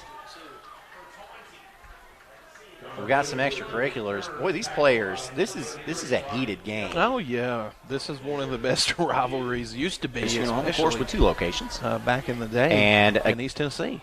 So someone you probably don't want catching that football is Connor Moody. Well, he snuck in over there. He changed. He saw where they were kicking it earlier, and he swapped personnel. And so we have a personal foul against Oak Ridge. So Moody got the ball up to the 36-yard line, and now 15 yards will be tacked onto that, which will put Clinton in Oak Ridge territory to begin this Sexton Automotive drive. They'll try to make this a Sexton Automotive drive to the end zone on Hammers 1st and 10. Keith has 2 wideouts to either side. Every time Oak Ridge has sent pressure, they've had success.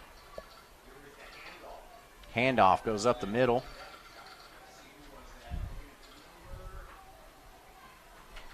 And for Clinton, getting the handoff this time is Reese King, a freshman on this team. Reese King on the carry. And King gains 4 yards. And quickly, here's Henry. Finds a man, and he goes backwards and loses the football out of bounds. For Clinton, that's Braylon Taylor, another freshman on this team.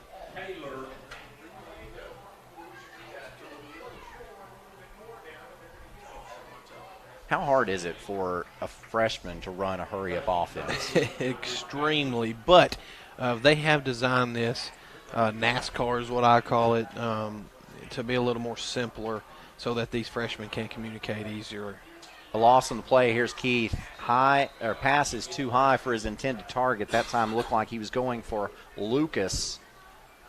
And now Clinton, essentially taking no time off the clock, faces a 4th and 8 and will have to punt this football away to Oak Ridge.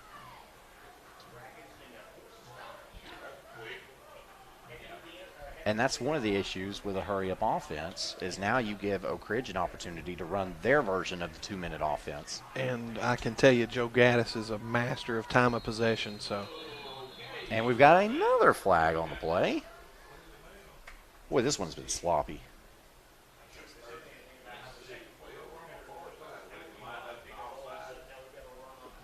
And I'm afraid, Aaron, that you're going to see this as a common trend in all of football this year, especially college football. Lack of practice, lack of live reps, guys missing football because of contact tracing, missing a lot of repetition in practice because of it. So I think it's going to be a common trend this year in 2020. This one is just a sideline warning. Now both teams have received one. Keep an eye on the punt. And here it is. Better. And that one started as a spiral, then turned over, and ball is taken and picked up at the 20, but they're going to blow it dead, and they're going to call a penalty. So I think he called a fair catch. That's Preston Turner back there, and so we're wondering, did he call a fair catch? Because once you call a fair catch, you cannot touch it. We'll see if we can tell on the Jeff Cole replay. Yep. He did. He put that hand up. He did it really fast, thinking he could get away with it. Man, I'm telling you. I like the effort, hey. Yeah. Aggressive. If Turner doesn't try to call he's a fair probably catch, scoring. Yeah. But if he wouldn't have called fair catch, yeah, Clinton defenders are coming on down the field. And so Tim Shelton, your Anderson County Register of Deeds, is pulling a Joe Biden. He's saying, come on, man. Come on, man. Get that Tim Shelton touchdown. Come on, man.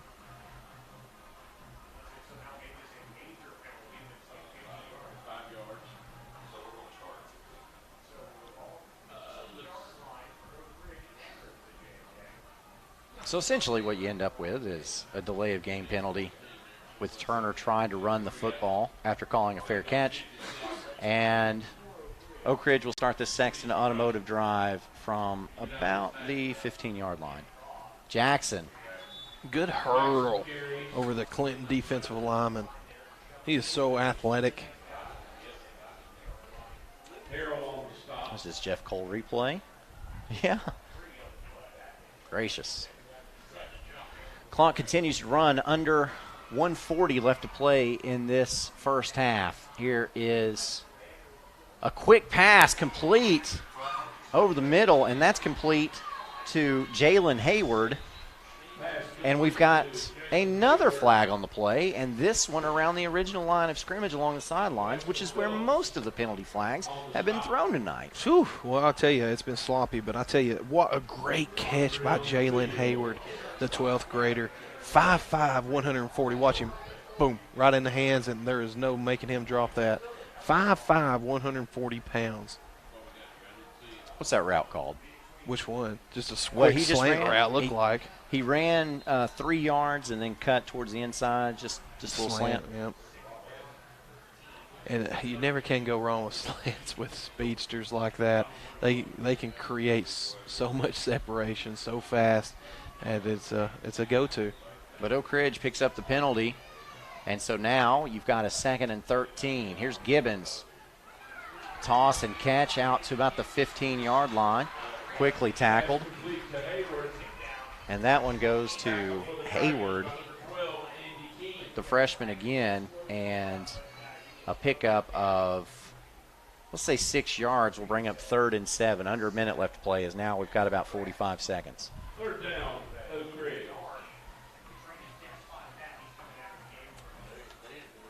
And so now with a 3rd and 7, Oak Ridge is all of a sudden not really in a hurry to snap this football. Especially with the running back that they have, but keep an eye open for screen or draw here. Clinton's backing up. Here's Jackson, just a straight handoff. Jackson, look how fast he gets upfield. Crosses the 35, crosses midfield, and now up to the 40, to the 30 of Clinton, and finally brought down with 10 seconds left to play. Got to go hurry up. Oak Ridge does have all 3 timeouts still yet remaining. Look at that. And Coach Gaddis will call one right here, but look at Jackson run. Guys, if you're watching, this kid is legit. So Oak Ridge will call a timeout with under 10 seconds left to play. And we would like to let you know that our broadcast tonight is brought to you by Ann Coria, Anderson County Public Defender. Ann was born and raised in Anderson County. Graduated from Oak Ridge High School, in fact. Also, Jeff Cole, Anderson County Clerk. Jeff has 3 offices that serve the residents of Anderson County in Norris, Oak Ridge, and the Anderson County Courthouse. David Clark, Anderson County District Attorney General, proud supporter of high school football. We're glad to have him on tonight. Congressman Chuck Fleischman, big supporter of high school football, and our BBB Communications broadcast each week, has served Anderson County in Congress since 2011. Thank you, Congressman, for your tremendous support of high school football as we get it on television here at BBB TV. And how about one more? Rick Chin serves as the City of Oak Ridge Mayor Pro Tem. So thank you, Rick Chin, for your support as well. So we know Oak Ridge can kick a field goal here. Do you take a shot at the end zone and then line up for a field goal, or how do you run with this? 9 seconds is plenty enough time. You got 2 more timeouts. I would attempt it. You're up 10. Gibbons drops back to pass, 3-step drop, fires towards the corner of the end zone and lays it out a little bit too far for Jalen Hayward. That pass ball's incomplete with 2.9 seconds left. So now I'm kicking. Yeah. Now I believe you're going to have to attempt the field goal if you feel confident enough in Malcody. The ball is spotted at the 15-yard line. That will make this one about a 32-yarder. From the right hash, so it's not a give-me kick.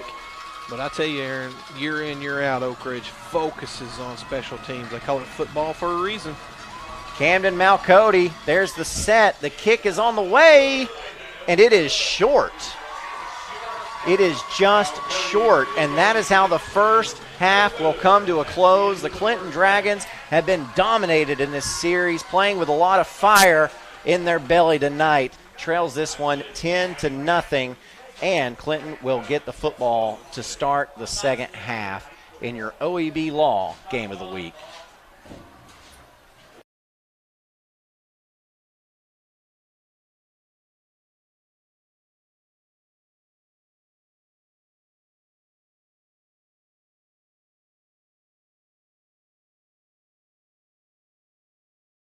And OEB Law is excited for a season full of big hits,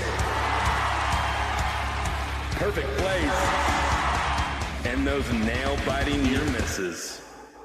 If you've been injured, OEB Law will come to your defense and tackle any obstacles blocking you from scoring a full and fair settlement. Call OEB Law 865-546-1111 and turn your wreck into a check. I gotta go shower. It's laundry night. Dishwasher needs to run. And the hot water wars. A Renai tankless water heater gives you an endless supply of hot water for everything you need to do. Feel the comforts of home with natural gas. Natural gas tankless water heaters cost almost 3 times less to operate annually than the electric models. Make the switch today. Renai, hot water for all. Evans Mortuary has been serving the needs of families in and around Roane County since 1976. As established members of our hometown community, we understand the security of dealing with people you know you can trust. We build our reputation on this trust. The Evans family appreciates the confidence the community has expressed in us over the years and will constantly strive to earn that favor. Evans Mortuary, 805 North Gateway. The Harriman Utility Board is committed to providing safe and reliable natural gas service to our customers in Harriman and Roane County through the use of safe operational procedures with trained and knowledgeable personnel. An odorant is added to natural gas and maintained to a certain level so that in the event of a gas leak it can be easily detected. If you smell or suspect a natural gas leak, please call the Harriman Utility Board at 882-3242. We can be reached 24 hours a day, 7 days a week. Here is Helen Hammer. Thank you, Mr. Walker. A lot of years have passed since that TV ad. Hammer stores are still offering up-to-the-minute fashions for men and women, famous label outdoor wear and boots, area rugs, and exciting purchases. All at Hammer's famous low prices. Race on down!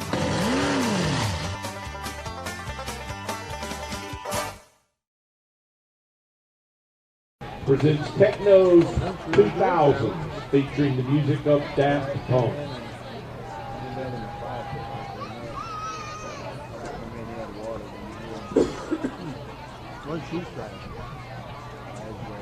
Also musical selections by Hallelujah. Tonight's soloists are Claire Petersack and Colby Holbrook. The 2020 sponsors of the Clinton High School Band are Ison Automotive, Rusty Wallace Chevrolet, Holston Gases of Jacksboro, Ruout Construction Company, and Jeeps Logos. Ladies and gentlemen, please welcome the 2020 Clinton High School Marching Band.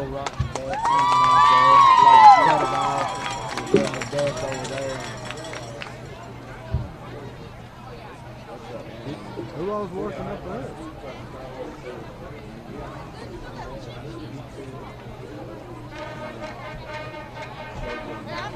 Same way the concrete was. Yeah. 2 days ago, we cut that off. It was freestanding. And you got a road, had a rapids coming out. What's holding it up? The studs. See, they don't go 10 feet into the wall. So what we're going to end up doing is I cut it off flush, get a even web, mount it up right there, and then get anchor bolts.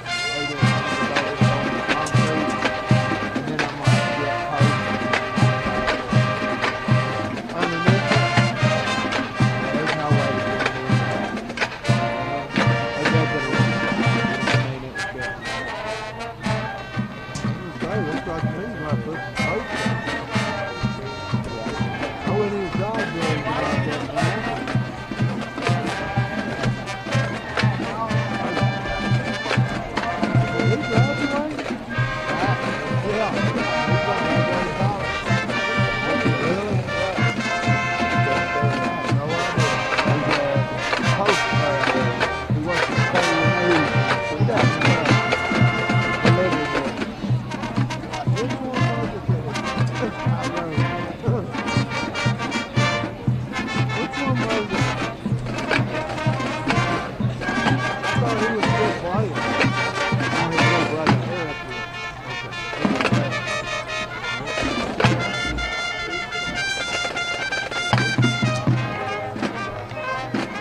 there, buddy?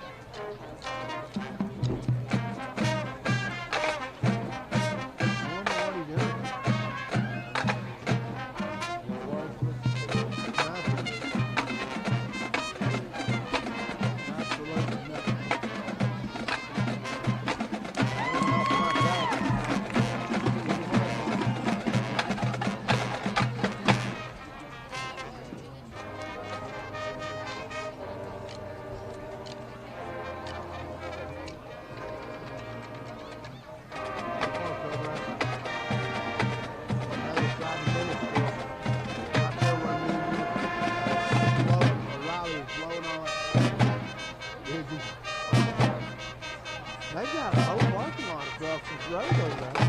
Completely empty.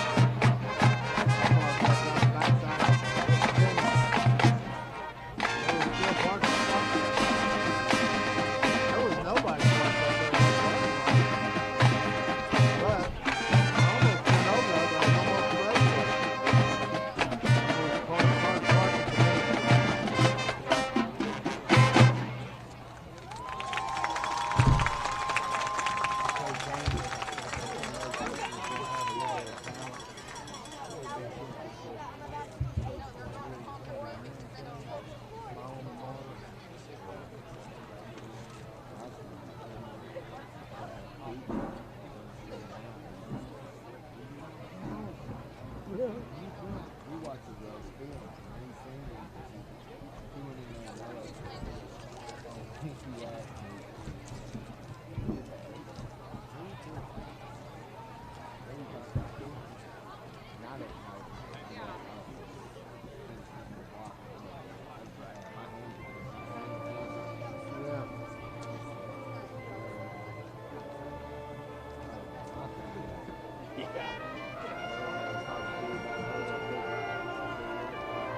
Ladies and gentlemen, your 2020 Clinton High School Marching Band.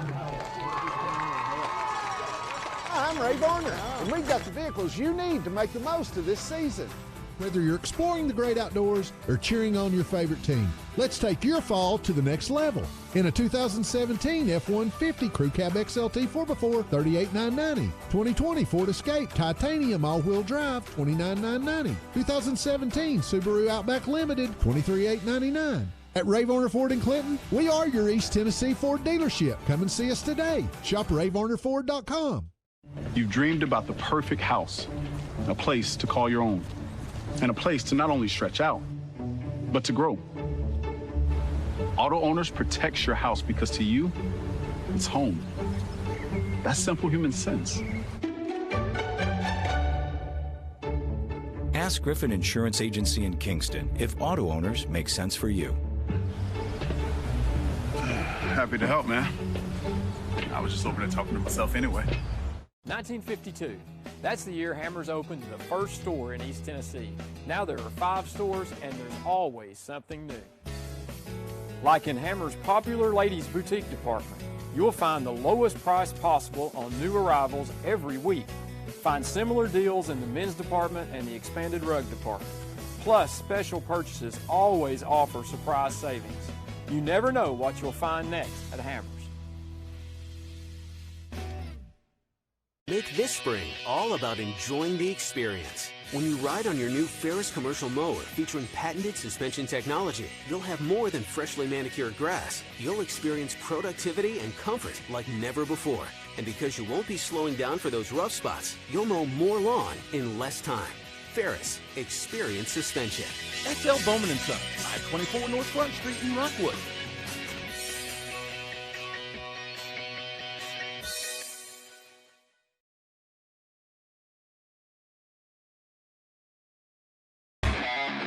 Football is back. And OEB Law is excited for a season full of big hits, perfect plays, and those nail-biting near misses. If you've been injured, OEB Law will come to your defense and tackle any obstacles blocking you from scoring a full and fair settlement. Call OEB Law 865-546-1111 and turn your wreck into a check. I gotta go shower. It's laundry night. Dishwasher needs to run. And the hot water wars. A Renai tankless water heater gives you an endless supply of hot water for everything you need to do. Feel the comforts of home with natural gas. Natural gas tankless water heaters cost almost 3 times less to operate annually than the electric models. Make the switch today. Renai, hot water for all. Evans Mortuary has been serving the needs of families in and around Roane County since 1976. As established members of our hometown community, we understand the security of dealing with people you know you can trust. We build our reputation on this trust. The Evans family appreciates the confidence the community has expressed in us over the years and will constantly strive to earn that favor. Evans Mortuary, 805 North Gateway.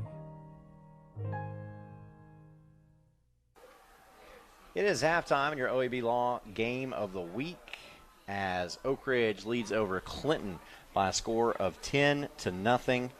And we'd like to run down some more sponsors for you before we get into tonight's stats. Tim Shelton, Anderson County Register of Deeds, serving the citizens of Anderson County since 2002.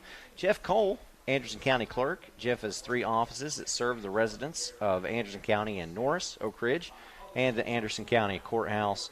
Also, David Clark, the Anderson County District Attorney General, a proud supporter of high school football. Glad to have them on board with us. Regina Copeland, Anderson County Trustee, a big supporter of high school football across Anderson County. Thanks to you, Regina. Anderson County Mayor Terry Frank thanks Anderson County families for the honor of serving them as their mayor. Attorney Matt Tuck's office, located in Jackson Square in Oak Ridge. Matt specializes in criminal and civil defense. Thank you, Matt, for your support of high school football. And Anderson County Commissioner Rick Meredith has sponsored and supported high school sports for decades. We appreciate Rick's support of our program all these Anderson County sponsors happy to get in to this Anderson County rivalry, which is turning into be quite the football game so far. Oak Ridge leads it by a score of 10-0. However, this game was scoreless until about 6 minutes left to go in the second quarter. And from there, Oak Ridge was able to put 10 on the board. As we look at our stats, first downs, Oak Ridge with just 6 tonight and 3 for Clinton. 126 rushing yards for Oak Ridge, just 17 for Clinton. Passing yards, 31. Total yards, 157 and 23. And Clinton does also have a turnover, a fumble from starting freshman quarterback Joshua Keith, and penalties, 16 penalties total in that first half for 110 yards. And as you look at the time of the possession, Oak Ridge has had the football for 14 minutes and 6 seconds to Clinton's 9 minutes and 54 seconds. So though Clinton is not moving the football all that much, as you see, they've only got 3 first downs and a total of 23 yards. They still had the football for 9 minutes and 54 seconds. Yeah, really. The stats are the show tell here. 23 total yards for Clinton. That's the biggest reason they got that big goose egg up there.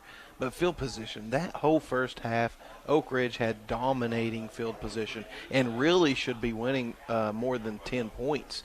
So Clinton's played tough defensively. They've played really tough up front. And Moody, the running back and linebacker, little do-all for Clinton, has really showed out here tonight. So Clinton's hanging tough. We've seen a couple football games with a lot of penalties. We've seen a couple with your normal amount.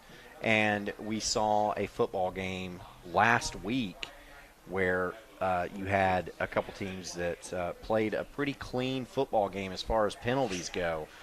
What is up with all of these penalties in mid-season in the first half? Well, I tell you, it's COVID-19 is what it is. It's lack of live repetitions in preseason, lack of camps, lack of 7-on-7s.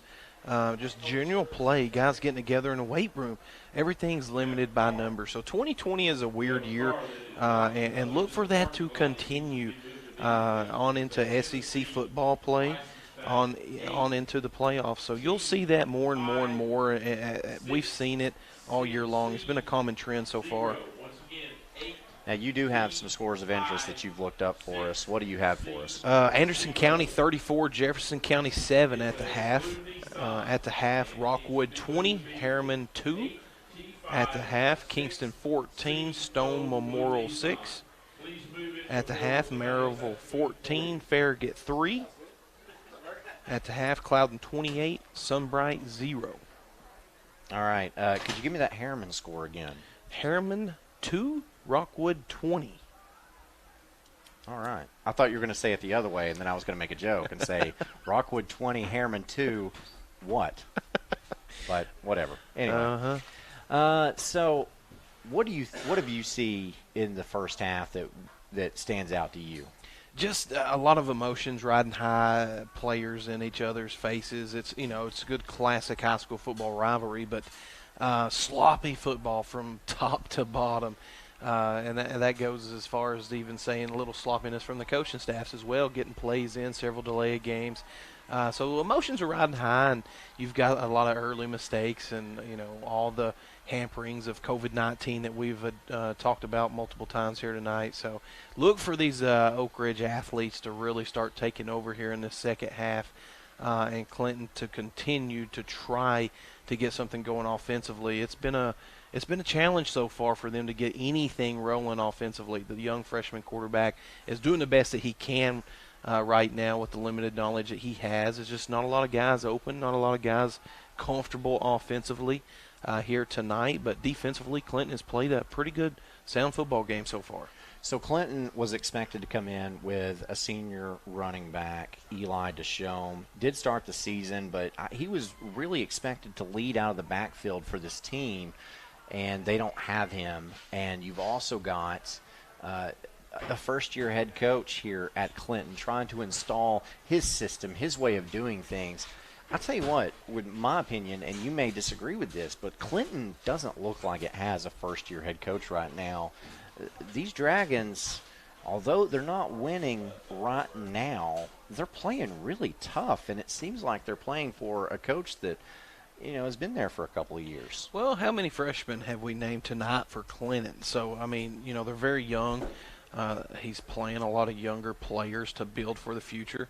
And I tell you, it starts with the quarterback position. His very own son, just watching him down here throw, he has some very good touch on the football. Once he grows into the position and on into a quarterback, he's going to dominate over here at Clinton. So they've got a lot of talent moving up, and they've got a really good coach who's leading the way. And look for some special things coming out of Clinton in a couple of years. And Keith is expected to be a prospect in 2022. So he's expected to grow into that position and be someone who could make it to the next level. And it's easy to see why. He's very athletic. You can tell he's young, especially on that fumble that he had. But he does seem like he will be a playmaker at some point for this team. You watch him warming up. He's got a special touch on the ball. And he's a coach's son. He's going to be around the game all off season. He's going to get that one-on-one instruction during the off season. It's so vital at the quarterback position. I mean, most quarterbacks are coaches' sons because of how much they're around the game. And just look at that throw that he threw there on the sideline. He's got really good touch on the ball. So yeah, the future's bright over here at Clinton. They can get this turned around. It's a dominant force over here in Anderson County with the likes of Anderson County High School, Oak Ridge High School, Clinton High School. There's a lot of good football over here, Aaron. Yeah, and I'm really excited to see what happens in this second half. If Clinton is going to try to erase this 10-0 deficit, how do they do it? They're going to have to start moving the football, and it's probably going to have to be in the air and try to get some big runs with Moody. Once you get the defensive backs backed off a little bit, but the offensive line is going to have a hard time keeping the pressure off of the young quarterback, because anytime Oak Ridge has sent pressure, they've had success after the quarterback. So it's going to be a challenge for them all night, as they haven't had any success so far. Haven't seen any real productiveness out of the offense, so it's going to be interesting to see what they do, but I would imagine it's going to be through the air. What do you think they got to do to try to open up this offense strategic-wise? Well, you're limited right now with the freshman quarterback and various other youth throughout your offense, but I like his approach. They're running a lot of spread, a lot of speed option out of it with a very athletic quarterback that they have.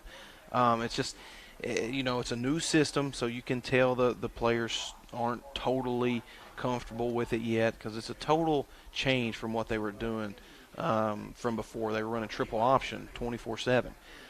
So it's a big change, and they will learn from it.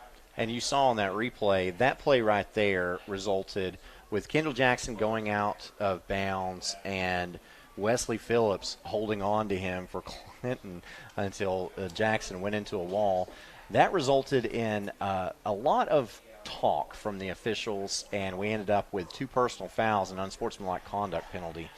But you see Oak Ridge has the playmakers, and that tackle from Connor Moody. Yeah, Moody is a very good defender for the Clinton Dragons, and I like him at running back as well. As you can see, the Oak Ridge running back there just does some special things. You're talking about a guy that has, offers from D1 schools, Arizona State, Cincinnati, Eastern Kentucky, Tulane, and the University of Tennessee. So you're talking about Kendall Jackson here at Oak Ridge. He is the real deal guy, so keep an eye on him. Tennessee, the first Power 5 school to get in there and offer Jackson. Do you think maybe that's a response to T. Higgins getting away? Oh, absolutely. And they pretty much set up camp in T. Higgins' backyard. So, it wasn't like they didn't give it their all, and they had him committed there for a short while before electing to go to Clemson. But absolutely, you can't let guys from your backyard escape too much and expect to win a lot of football games. And that's one of the main contributing factors to Philip Fulmer's decline at Tennessee, was missing out on a lot of key talent around East Tennessee. Higgins in Cincinnati getting thrown passes by Joe Burrow now. for the 0-2 Bengals. As we set up for this Davis Funeral Home kickoff, Davis Funeral Home with 2 locations in Harriman and Wartburg. Go to davisfuneralhomes.com for more information. You think it's going to the 30? I don't know. This one is straight up in the air. The ball lands on the ground. Oak Ridge. It's a fumble. They're going to fight over it right here. Oak Ridge ball. And Oak Ridge is going to have it. Oh. And no. Wow. The referees are. Okay, so we're going to see this on the Matthew Tuck attorney at law replay. And it looked like Jacob Bervin caught this ball off a bounce. Almost disastrous for Clinton, letting that ball hit the ground. And I think that's probably the strategy for Oak Ridge, kicking it that way. Watch your bottom official here. He comes in and signals Oak Ridge ball. Oh, that should have been Oak Ridge's football.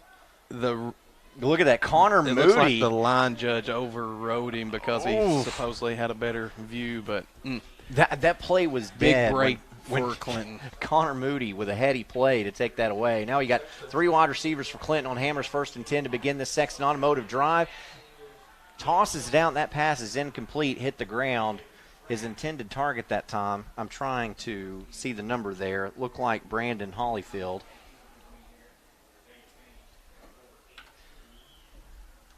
Nope, that's actually Braylon Taylor. If I'm not mistaken, another freshman. Another correct? freshman. Two That's right. freshmen, yep. Well, like we said, there's a lot of talent here.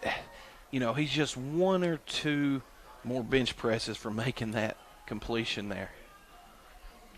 2nd and 10 now. Some confusion. Pistol set and getting the handoff going up the middle. And that's Hollyfield again. Oak Ridge makes a stop at the 34-yard line. A pickup of maybe 3 brings up a 3rd and long. Really good block that time by Devin Monroe, the big junior offensive lineman, 6'2", 310 for Clinton. Oak Ridge sending pressure off the outside. Yeah, and Keith makes the great decision to hang on to the football and not pitch it, and he's going to be really close to a Hammers 1st and 10. Jaden Elam on the stop. Yeah, Jacob Bervin, the 11th grade 6-footer. Found out real quick that the quarterback's got some wiggle to him. That's a great decision by Keith. And it does pick up the Hammers 1st and 10. Ball spotted at the 47-yard line of Clinton.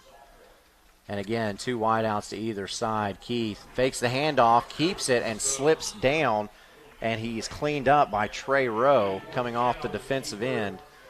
That is a loss of, depending on where they spot it, ball spotted at the 43-yard line. That's a loss of 4, brings up 2nd and 14.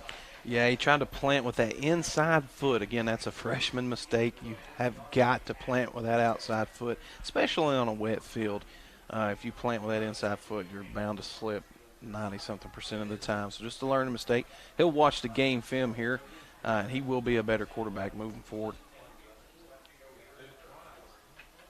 Joshua Keith takes a snap. Now, speed pitch. This goes to Hollyfield. Hollyfield makes some men miss before being tackled after a pickup of 5. Quick speed option. 3rd down. Electing to go with Hollyfield to start this second half in the backfield is Clinton, as opposed to Moody. A big 3rd and 9, ball spotted at the 49-yard line of the Dragons.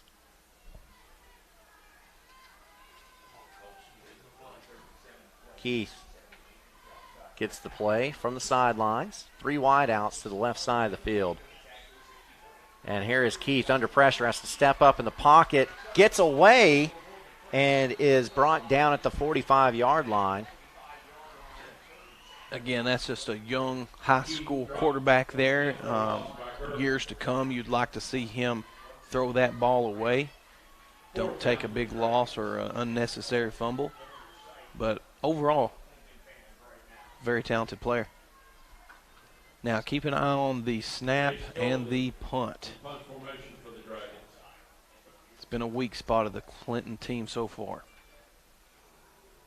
Chase Golden set to kick, cannot handle the snap, and now he's going to tuck it and run. Brought down at the 35-yard line, and that's where Oak Ridge will take over with a Hammers 1st and 10 to begin their Sexton Automotive drive.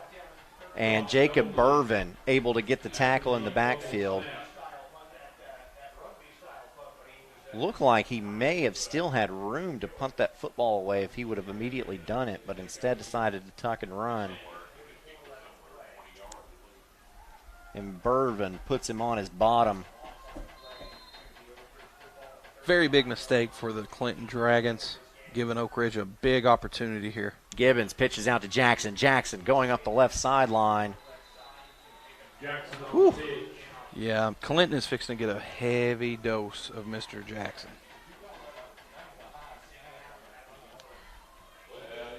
On the huge running hole on the outside off tackle. It was hard to see from up here, like exactly where that ball went out of bounds, but you could tell on that attorney Matt Tuck replay that he was just shy of the first down. We're talking inches here. So pistol set, H-back to the right of Gibbons. Handoff goes that way to Jackson. Jackson met in the hole and brought down as he crosses the 25-yard line. Gets down to about the 23. However, that's enough for a Hammers 1st and 10.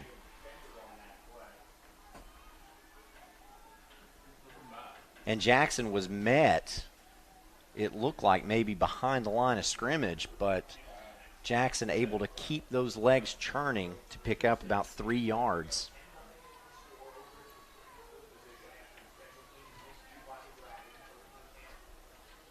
Gibbons drops back to pass.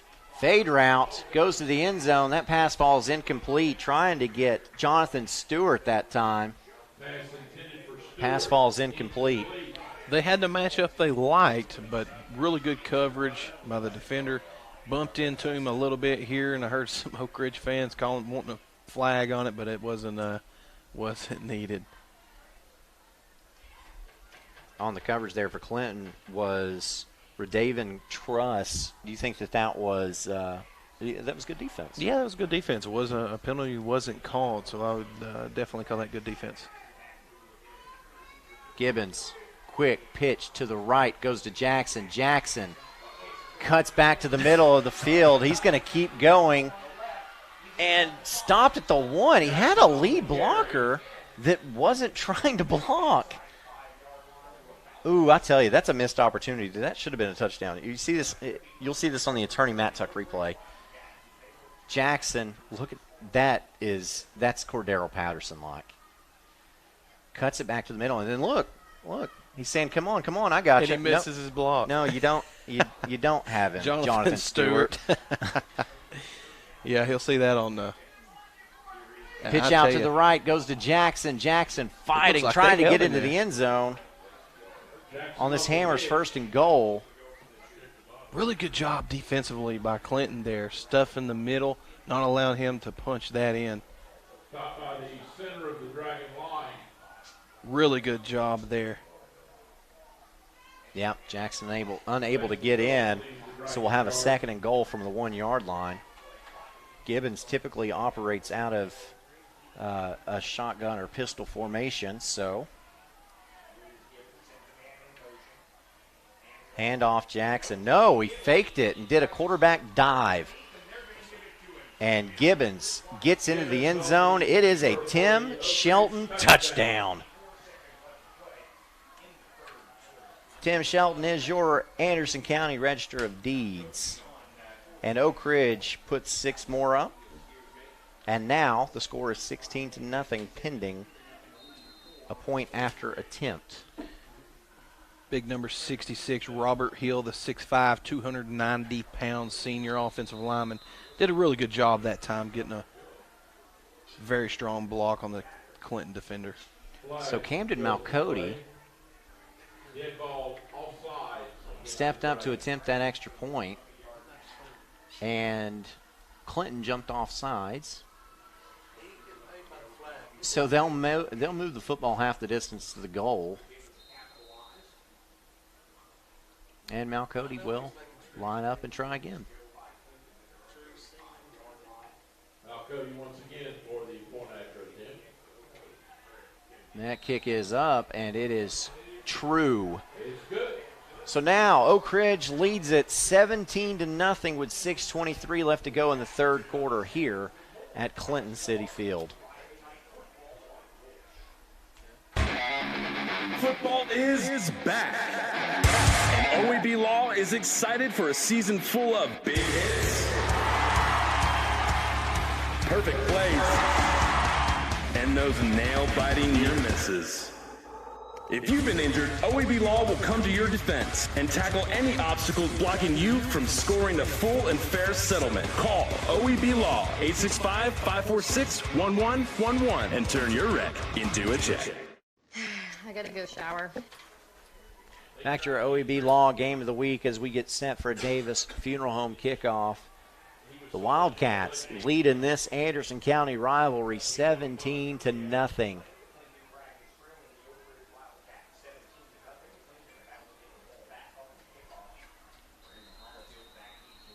So here is Oak Ridge again. It's Tyler Dunham. Steps up and does just a little pooch kick here. And this almost resulted in Oak Ridge getting a turnover. This one is very high. And a fair catch is called for and bobbled and dropped. And there's a fight for it.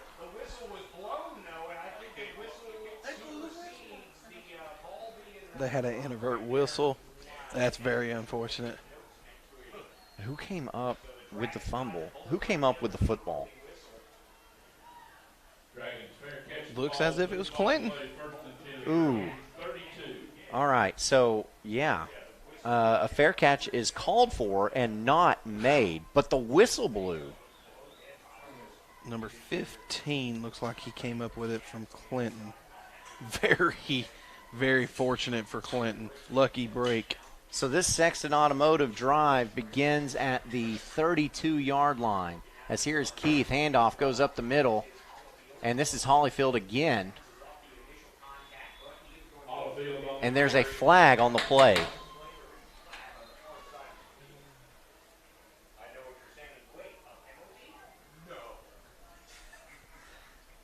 As we have our official. And I must say, an illegal shift. I'm digging his handlebar mustache. Let's say it looks like Hulkamania out there. Waiting for him to rip his shirt off. Brother. We got a penalty, brother. Yeah. Let's see what Clinton elects to do here. I mean, this is very unfavorable field position. First and forever.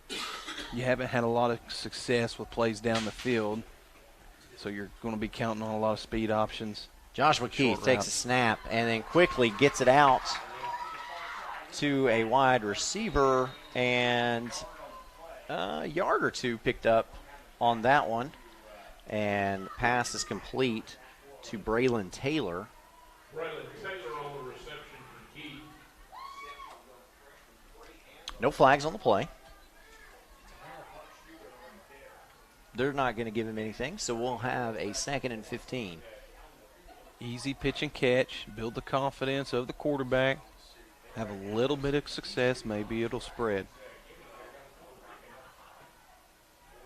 And Clinton, like they've been all night, in a no-huddle offense. Keith drops back, two-step drop, lets it fly, passes up for grabs, and then flies out of bounds, trying to get Jeremiah Blowvelt. Pass intended for Jeremiah Blowday, incomplete. Oh, that's a French name. That's Blowvelt. What's his height? He is yeah, he's 6'4". Wide receiver. Yeah, a junior on this team. That brings up 3rd and 15. As right now, Clinton will send 3 wideouts to the left.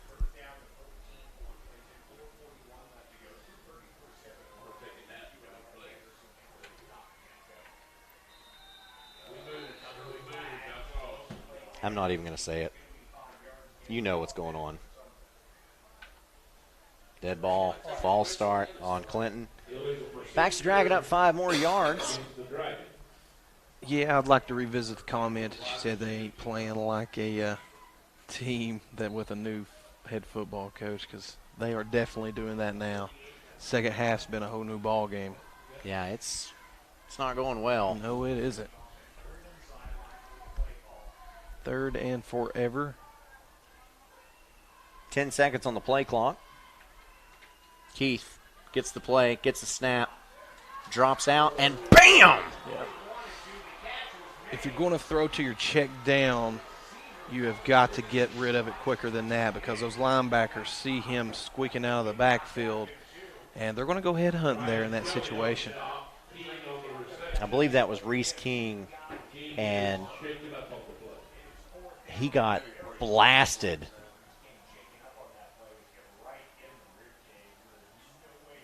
You'll see here he's open now. He held it too long. The linebacker was able to cover ground and laid the big hit. And that was Reese King, and King was obliterated. By Brian Kelly, the 10th grader, 5'11", 180 pounds. Very good-looking linebacker for the Oak Ridge Wildcats. Good to see number 26 hop up, jog off the field. He's going to have a very bright future here at Clinton. I believe he got the air knocked out of him pretty hard. Fair assessment. But again, you're talking about another freshman on this Clinton team that's getting some PT, so take your lumps this year, and next year will be a new year. Clinton. And it looks like they may have changed punters here. They do. It's Trent Harrell back there now.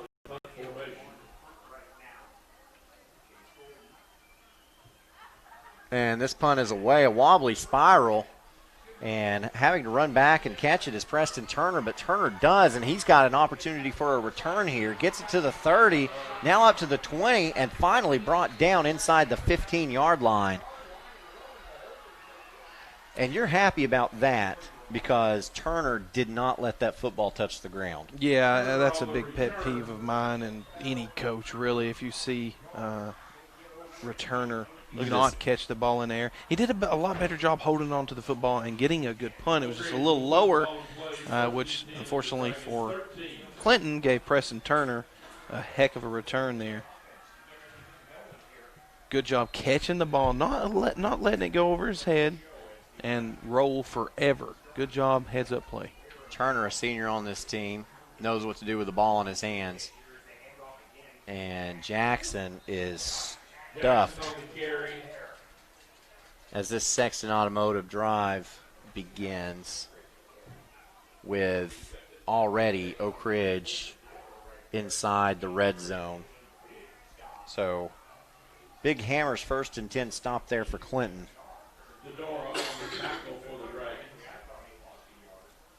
And I tell you, this has been the easiest game to call if you're an Oak Ridge offensive coordinator. You have had field position the entire night. Watch for a pitch. Mitchell Gibbons quickly fires the ball out to his wide receiver or tight end. I believe coming from that tight end position was Trey Rowe.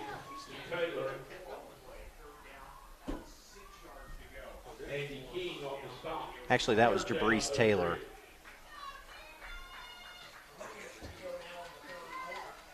Number 12 came up, made a really secure tackle there for Clinton. I'd like to see him keep his head up a little bit more, but overall good job. Now, if you're Oak Ridge, I see a one-on-one opportunity up top. Gibbons sends a man in motion. There it is. And a quick slant play is played beautifully as that pass falls incomplete. Look at this attorney Matt Tuck replay. Oh, it was actually batted up. Yeah, it was really tipped. Good job by him. What number is that? Couldn't tell. Great job. Heads up play. Looked like coming up from a linebacker position. I'm pretty sure he saved a touchdown there. Oh, that was our guy. Yeah, that's Connor Moody. I tell you, he has been all over the field for this Clinton Dragon football team. So Camden Malcody will attempt a field goal from 27 yards out, and it is good. So now Oak Ridge extends its lead by 3. The Wildcats have a 20-0 advantage with 2:30 left to go in the third quarter.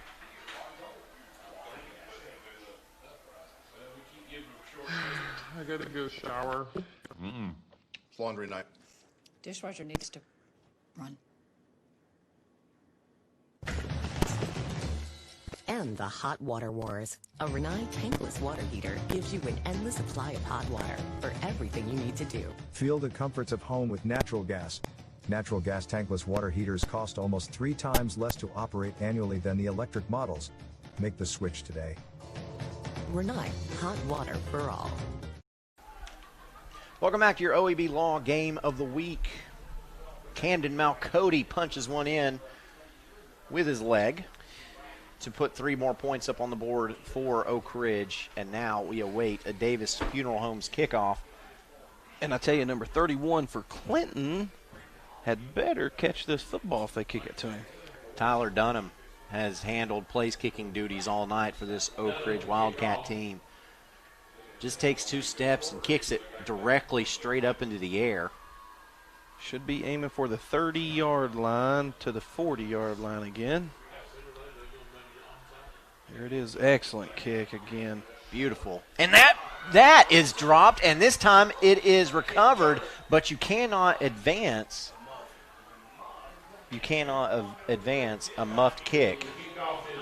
Well, I tell you, I'd like to see some adjustments out of Clinton there. They've done that all night long, and they've not really made an adjustment with their return team at all, and this still time making mistakes. It's the same mistake as before.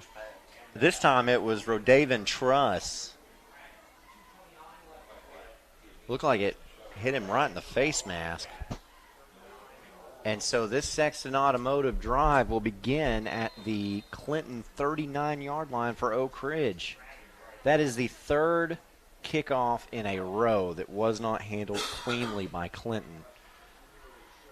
Have a Hammers 1st and 10 for Oak Ridge. Gibbons again operates out of the pistol set. 2 wideouts to his left and H-back to his right. Sends him in motion. Quick pitch out to the left goes to Jackson. Jackson's right in the backfield and dropped.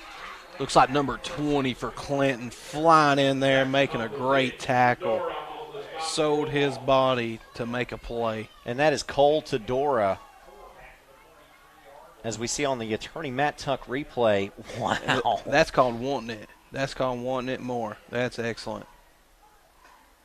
So Cole Adams was back there, unable to secure that block, as we now are under 2 minutes left to play in the third quarter. A loss of 5 will make it 2nd and 15.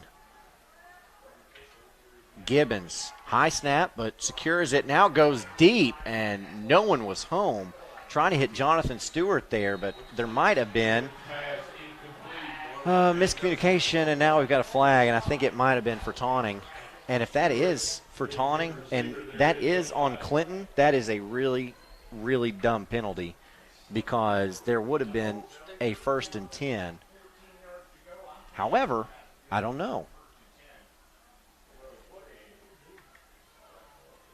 Because the official had a conversation with Coach Gaddis.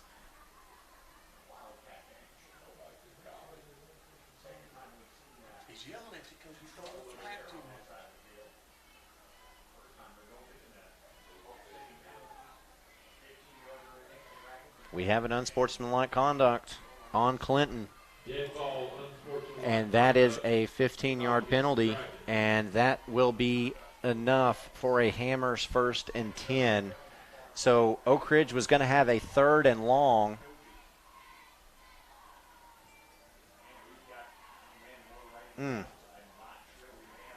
Wow. So, and it was just mouthing.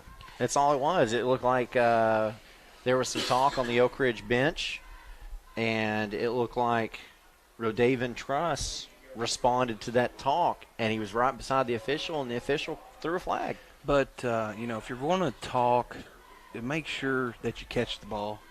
You don't want to drop it and turn the ball over and then trash talk. So, they got to fix that over here in Clinton. But I tell you, the new coaching staff's got their hands full, but they will turn this program around. So Hammers first and 10. And now we've got another stop and play. Somebody's getting tossed.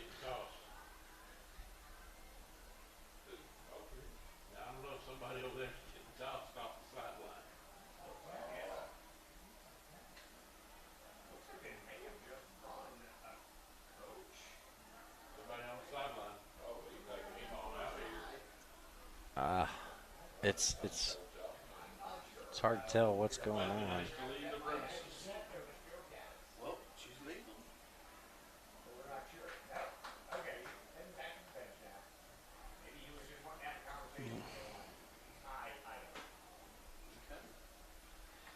All right.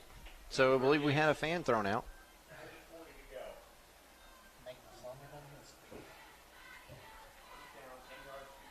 And okay. Emotions high, not only on the field, apparently in the stands as well.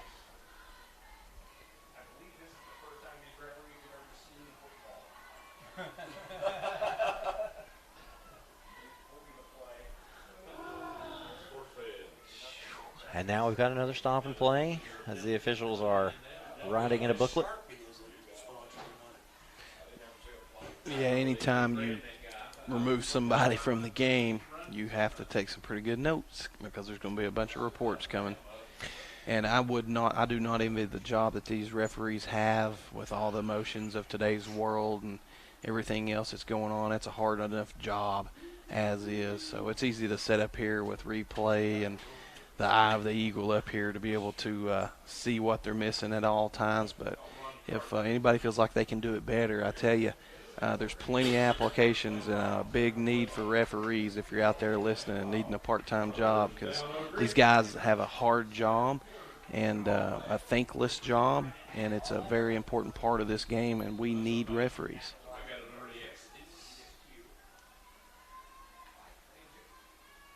Back to play. Gibbons hands off to Jackson. Jackson met at the line of scrimmage and dropped again. Jackson on the carry.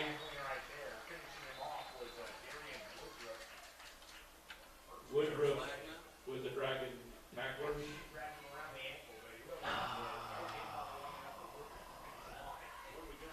Looks like another flag. I think it is. I don't see it. I'm looking for it. But we definitely do. Sideline? It's a sideline warning. It's their second one. So it's a 5-yard penalty. And that's a sideline penalty on Clinton? Yeah, they're going to have to tighten up over here on this sideline and get that corrected. Pretty easy correction is to control your sideline.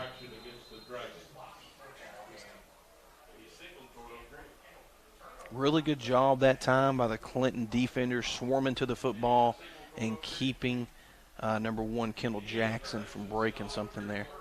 All right, so after the penalty, it's a 2nd and 6. Gibbons, quick pass, and that's complete. Goes to Stewart, and Stewart is tackled.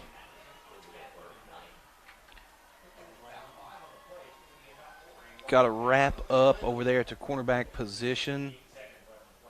Good job reading the play coming up, and great second effort.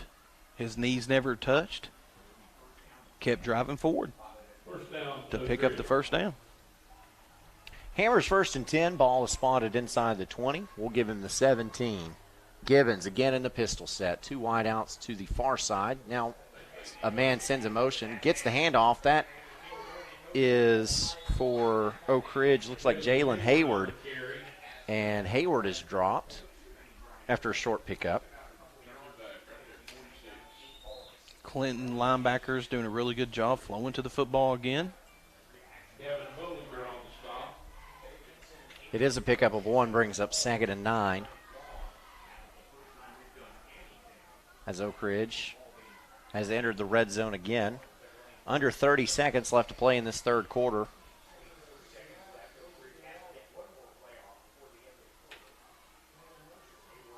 Handoff, Jackson.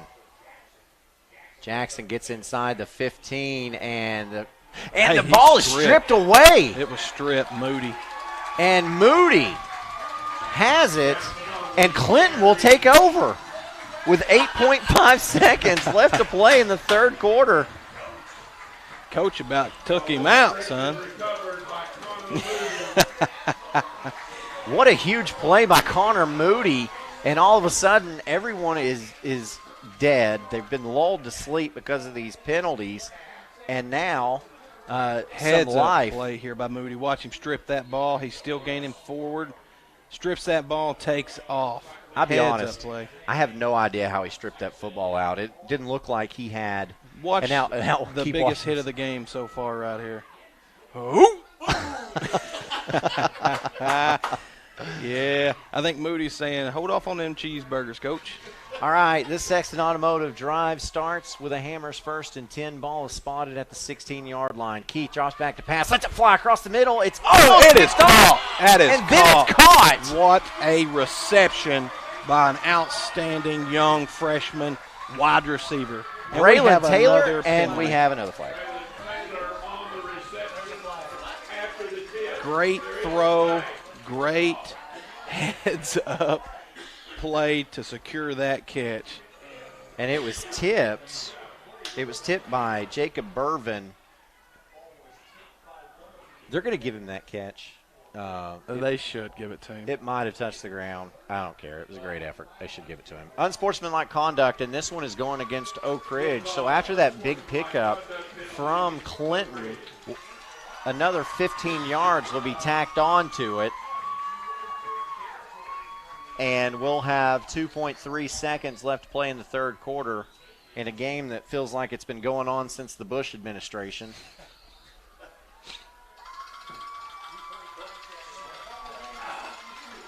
Once the ball is set, the clock will run and the third quarter will come to a close. But Clinton has entered Oak Ridge territory.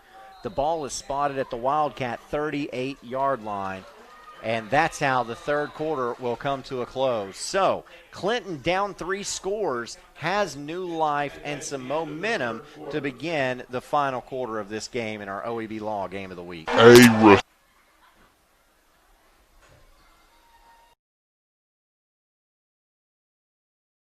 Evans Mortuary has been serving the needs of families in and around Roane County since 1976. As established members of our hometown community, we understand the security of dealing with people you know you can trust. We build our reputation on this trust. The Evans family appreciates the confidence the community has expressed in us over the years and will constantly strive to earn that favor. Evans Mortuary, 805 North Gateway.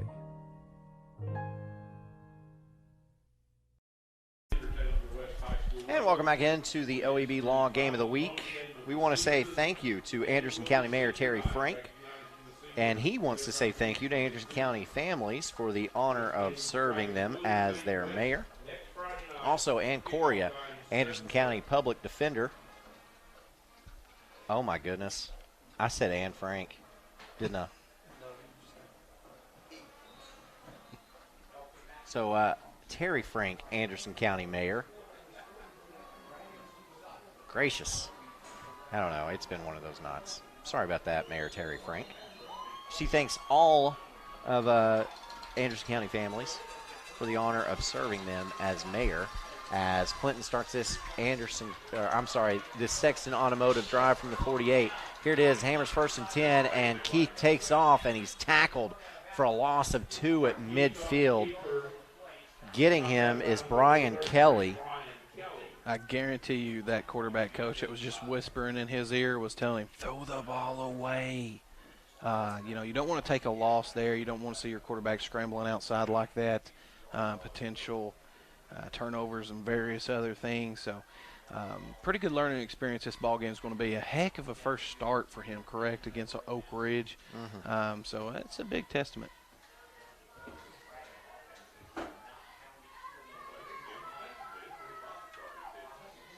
Confusion for the Clinton offense.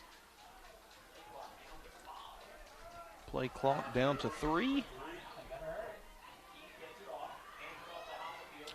Hollyfield gets the carry this time.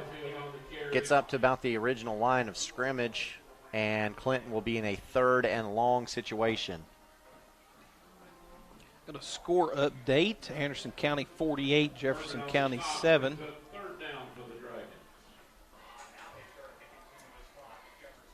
OEB Law likes helping out high schools, and we'll let you know how in just a moment as Joshua Keith takes the snap and completes his pass, but going the wrong direction for Anderson County, or I'm sorry, for Clinton, is Wesley Phillips. So OEB Law, like we said, likes to help out high schools and donates a $1,000 check each week during Rivalry Thursday and during our games on Friday nights to a high school club or student that best exemplifies school spirit. As you see, Darrell Kelly, the first-year head coach here at Clinton, there on your right, with Tim Elrod there on your left of OEB Law.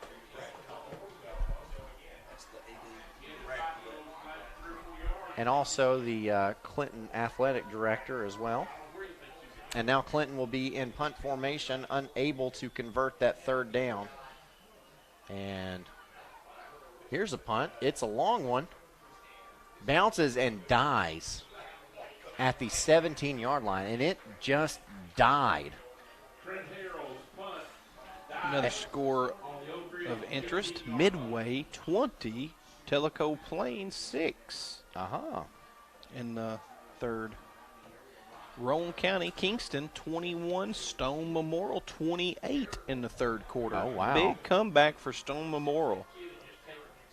Yeah, Kingston was up in that game 21-6, I believe. So this Sexton Automotive drive will begin at the 18-yard line for Oak Ridge with a Hammers 1st and 10. Gibbons, pistol set again, handoff. Nope, quick pitch goes out to Jackson. Kendall Jackson tries to make the outside and does, and I think he was running so fast that he tripped himself up.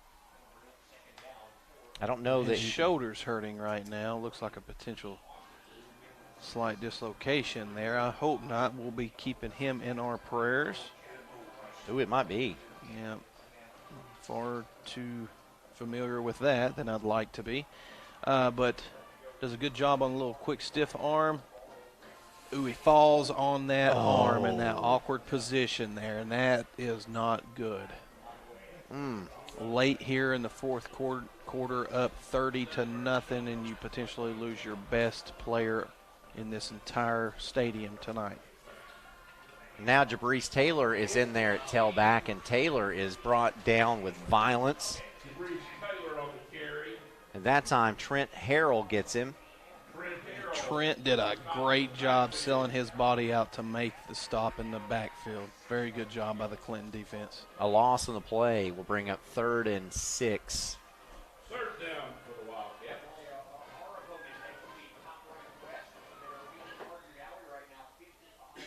Plenty of time in this game if Clinton can get a stop here and figure out something on offense. Gibbons in the pistol set, takes a snap, tries to fire it over the middle, looking for Jalen Hayward. That pass falls incomplete. So now we've got a 4th and 6, as we see on the attorney Matt Tuck replay. Some contact there with Moody. And Moody's saying, hey, they didn't throw flags, so that's not interference. I like him. He's a good-looking ball player.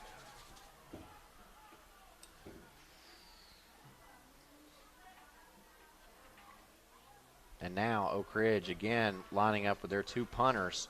This punt is high and wobbly. Lands at the 47-yard line of Clinton and rolls all the way back to the 39. And that's where the Dragons will begin this next Sexton Automotive drive. Really good rugby-style kick. They kind of run it to the outside and they put 2 punters back there to try to confuse you a little bit. And that's terrible to see. Kendall Jackson over there laying down and probably having his shoulder reset on the sidelines. That's truly unfortunate, and if that is the case, that he had a dislocated shoulder, he's probably going to miss some time. But the good thing is he's still young and has a very bright future ahead of him. So Hammers 1st and 10 for Joshua Keith. Sends a man in motion, takes a snap, rolls to his right, lets it go, and that pass goes through the hands of his intended target, Wesley Phillips. Yeah, there's no excuse for that. If it hits you in the hands as a wide receiver, that's your job to catch the ball. But going back to the injury on Kendall Jackson, people always blame injuries to contact sports. As you've seen there on that replay, there was no contact. He just fell, and it dislocated potentially. So, there's a lot of freak accidents out there that take place on the football field. So, Clinton has Holyfield in the backfield with Keith. Keith fakes the handoff, and that pass is batted up into the air, incomplete. Getting his big paws on it was Jackson Adams.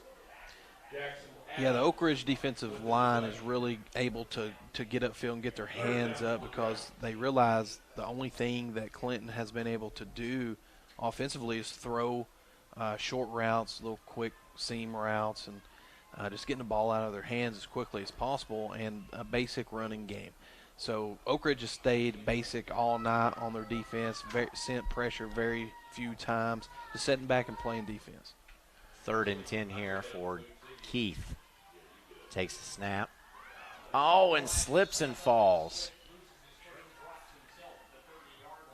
He slips and falls at the Dragon 31. Tackled by number Brown, Mudd. Oak Ridge sent 5. Clinton had 6 blocking. Should have had numbers and won that battle, but broken assignments up front and led to another sack. Trent Harrell back deep to punt for Clinton, back deep to receive for Oak Ridge. His Turner muffed it. And Oak Ridge falls on it, and that's Matthew Swigert. And Oak Ridge is fortunate that time letting the ball hit the ground, as we see on the attorney Matt Tuck replay. And that's Preston Turner is a senior. You don't really expect him. He's been in that position for years. You don't expect him to make a mistake like that, but credit Swigert for being alert and able to recover that. So we're going to get a good dose of the running game here, and then they elect to throw. Hammers 1st and 10 to start the Sexton automotive drive, and pass is complete. It goes out to Cole Adams, and Adams picks up, looks like 13 yards, and that's enough for another Hammers 1st and 10.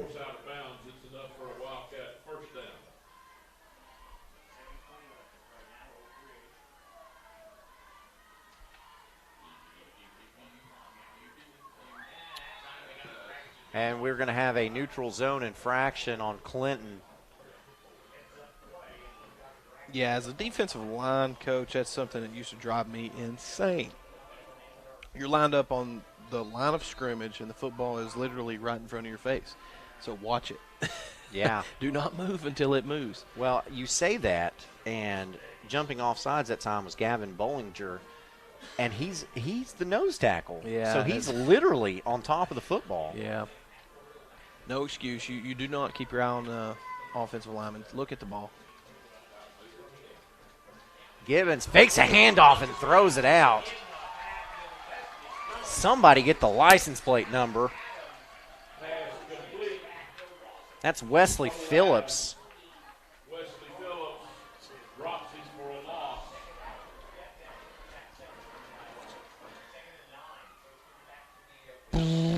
Oh, man, even the mouthpiece flying out of the helmet. Attorney Matt Tuck might get a phone call after that one. That's a big hit now. Like I said, Clinton has been playing some defense. 2nd and 9 for Gibbons. Handoff goes up the middle and finding some running room before being jerked down. is Jabrice Taylor. You ain't going to sneak away from Moody from Clinton. I'll tell you that right now. If he gets his hands on you, you're coming down. I like this kid. He's all over the field for Clinton. Good to see him giving 110%, 100% of the time, all the way to the end. See here, yeah, it could have potentially been a face mask against Oak Ridge. Running back, you can stiff arm, but if you get that hand on that face mask of that defender, that is a face mask. Pick up a 5, brings up a 3rd and 4 for Gibbons. Gibbons, quick drop, pass is complete. This one goes out to Brandon Hayward, and Hayward is tackled around the 20-yard line. That's enough for a Hammers 1st and 10. And now we have, you guessed it, a penalty flag.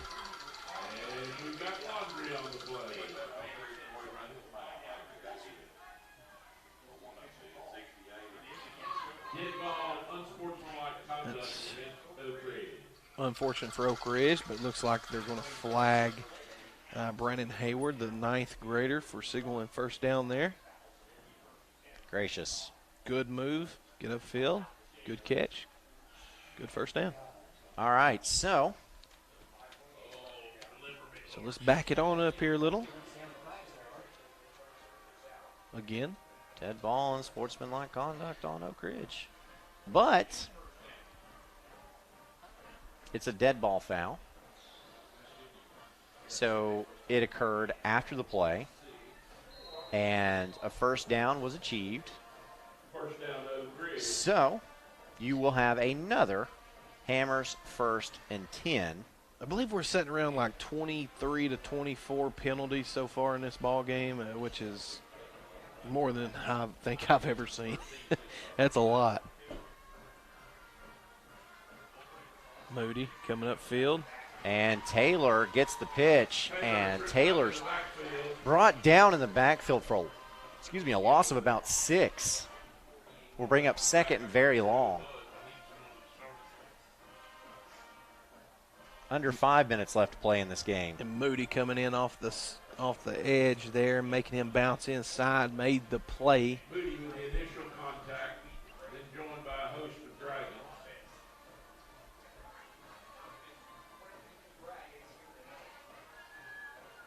We'll bring up 2nd and 16 now.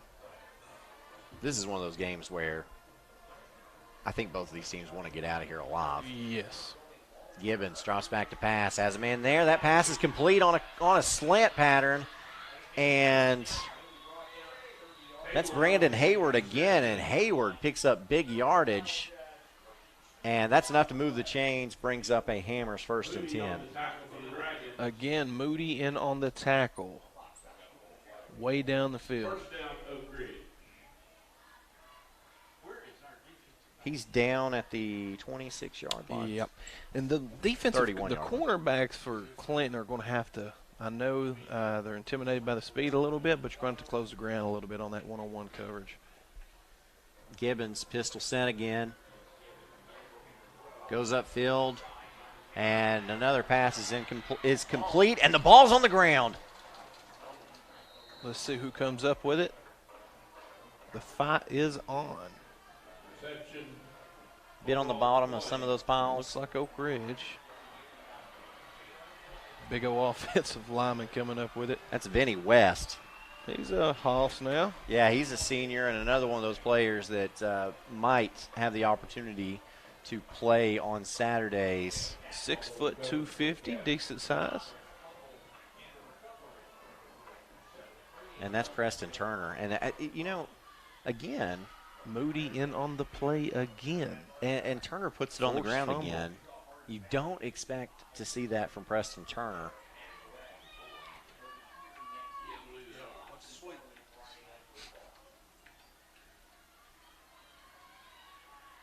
Handoff. Wow. Straight up the middle is Jabrice Taylor, and that is a Tim Shelton touchdown, Oak Ridge. With what looks to be another penalty. Is there? Is there? Of course. Was it a potential face mask? Holding.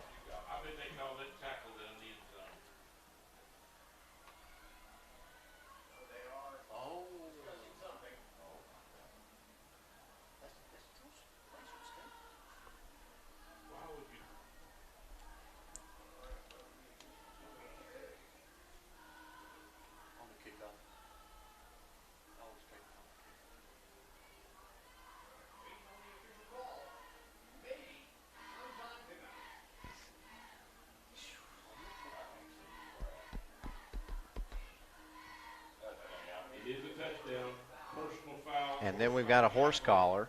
Against the Dragons, that'll be enforced on the kickoff. Wait, he called that on Oak Ridge. No, he was saying enforced on the kickoff. Oh, okay. Okay. Anyway. Really good blocking that time by the offensive line of Oak Ridge, and let your speedster do the rest. Very good, talented senior running back that they have there. And Malcody's extra point goes through. So now Oak Ridge is pitching the shutout. The Wildcats now lead this one 27-0.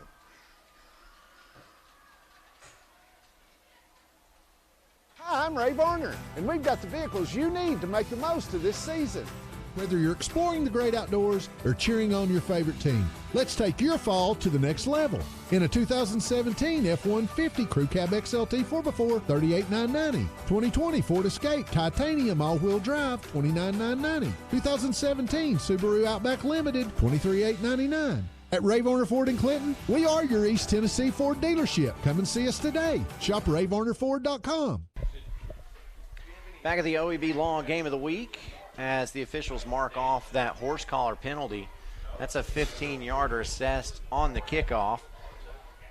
And I don't think that's going to affect Oak Ridge's strategy, as, again, they send Tyler Dunham out to do this Davis Funeral Home kickoff. So Ann Coria is the Anderson County Public Defender. Ann was born and raised in Anderson County, graduated from Oak Ridge High School. She's got to be loving this one. We thank her for her support tonight.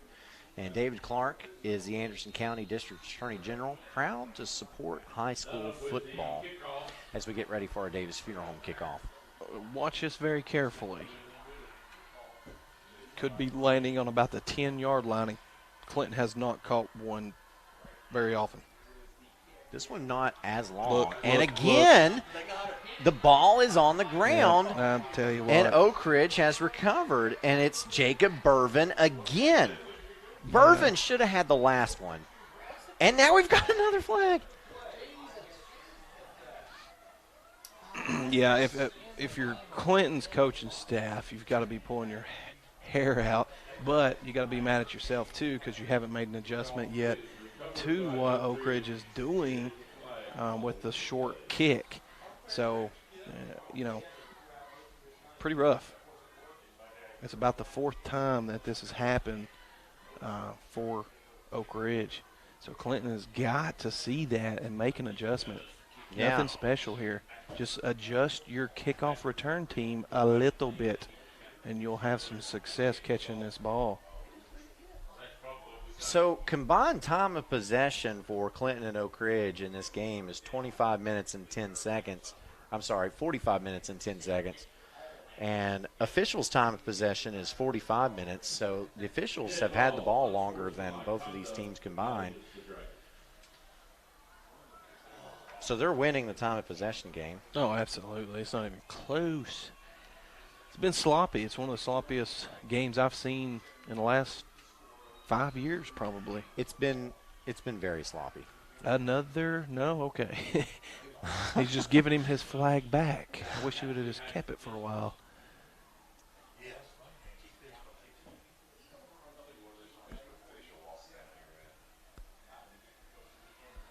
This penalty goes against Clinton, and so Oak Ridge is able to start their Sexton Automotive drive just outside the 10-yard line.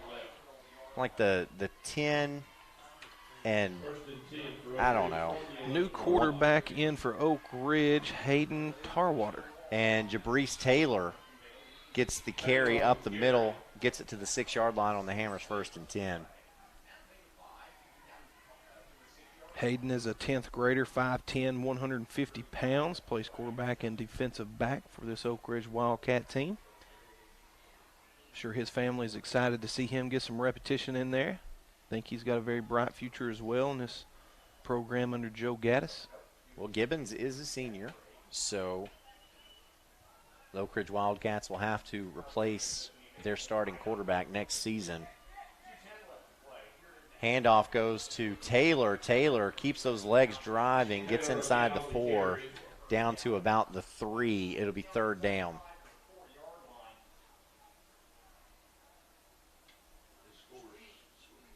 as we see on the attorney Matt Tuck replay. Clinton defensive line just stood straight up, drove off the ball a little bit, but the Clinton linebackers rallied to the football. And we got another flag. Under 2 minutes left to play in this one, which, given the penalties, we got a delay of game on Oak Ridge. That's a 5-yard penalty.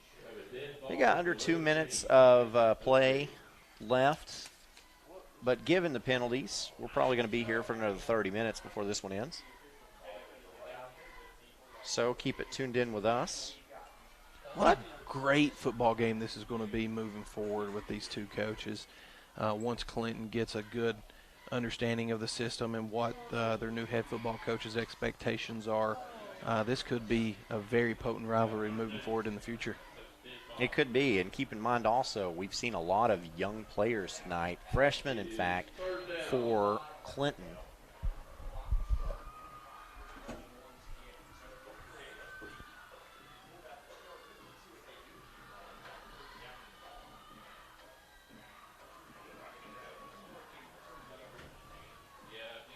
So Tarwater now lining up in the pistol set. He's got Trey Rowe behind him. Tarwater's going to have the opportunity to throw this football, and he's going to be sacked. He's tackled around the 20. And it looks like Jackson West is there. And, of course, Connor Moody. Good job that time by Clinton getting pressure with only sending 4. That's basically what you call a coverage sack. Good job. So it's going to be 3rd and long, and we've got a timeout with just 1:06 left to play in this football game. Rick Chin currently serves as the City of Oak Ridge Mayor Pro Tem, and he is sponsoring this game tonight. Regina Copeland, Anderson County trustee, who is a big supporter of high school football across Anderson County, is also sponsoring our football game tonight, so thank you, Regina. Anderson County Mayor Terry Frank thanks Anderson County families for the honor of serving them as their mayor. Attorney Matt Tuck's office is located in Jackson Square in Oak Ridge. Matt specializes in criminal and civil defense. Thank you, Matt, for your support of high school football, as you've seen Matt Tuck replays tonight. Anderson County Commissioner Rick Meredith has sponsored and supported high school sports for decades, and we certainly appreciate Rick's support of our program. And we don't want to leave out Congressman Chuck Fleischman, a big supporter of high school football and our BBB Communications broadcast each week, has served Anderson County in Congress since 2011. Thank you, Congressman, for your tremendous support. And on 4th and long, Oak Ridge is going to send out Efrain Rodriguez. And it's good. That kick is good. I tell you, Oak Ridge has kickers for days, guys. That is a 31-yard, or actually longer than that. That's about a 34-yard field goal, and it's true for Rodriguez. Now let's see if Clinton can field this kickoff return. Yeah. Are they going to make any adjustments here? It doesn't look like it. Yeah, Clinton, when they go back and they watch when Clinton goes back and watches the film on this, they're going to kick themselves. Yeah, the adjustment they've made is they've walked up their second returner about 10 yards, 5 yards around the numbers. So he's sitting around the 20-yard line, 15-yard line. How good is Tyler Dunham at these Davis Funeral Home kickoffs? Very talented kicker. He has placed it accurate all night long on these kickoffs. I expect the same thing here. Clinton has got to secure this catch. They haven't. And here it is. He called fair catch. And made it cleanly. And it's amazing to me that the ball has hit the ground as many times as it has tonight, you've had some muffed kicks. Yeah. But how many times did that ball hit the ground off that kickoff? Way too many. Way too many. Well, you're talking a swing of 14 points there easily. Yeah. Probably more than that. So, that's something that you have got to get on the game film and teach these kids. Say, hey, if we keep doing that, we're not going to win. We have got to limit these mistakes, mental mistakes, and beating ourselves, and make some adjustments as a coaching staff on the fly when you see that. So this Sexton Automotive drive will begin at the 37-yard line. Sexton Automotive located on the Turnpike in Oak Ridge. And here is Keith, and he's sacked in the backfield. Started with a low snap from the center. He had to bend over to get it. He never made up. Oak Ridge was able to get pressure by only sending 4. And Clinton had 6. And that's Joseph Morgan getting the tackle. Big junior coming from that defensive line position. Yeah, you don't like that when you're getting pressure by sending 4 and you're holding in 6 blockers to block that 4, and those 4 are winning. Yeah. That's not good. So Keith fakes the hand. No, he doesn't. Good run. Yeah, that's Holyfield. Gets up to the 35-yard line. And we will have a timeout. Good hole, good block. 10 seconds left. And apparently the Wildcats want to talk about it with 10 seconds left. Coach Gaddis is going to get another victory in this game. He's had a lot of success in this series. In fact, Joe Gaddis over there coaching these guys up real good, giving them a lesson on discipline. Keep your mouth shut. When this game's over, we're going to get our helmets on and shake hands or do whatever it is that he's wanting. Yeah, get out of here. Yep. Keep it classy. You don't want to have no other player ejected for next week. Coach Joe Gaddis is 16-2 in this series as Keith throws an interception on the last play of this game, and that goes to Jonathan Stewart, and Stewart has 6 on the brain, and he gets in for a touchdown, but there is a flag at the 25-yard line of Clinton.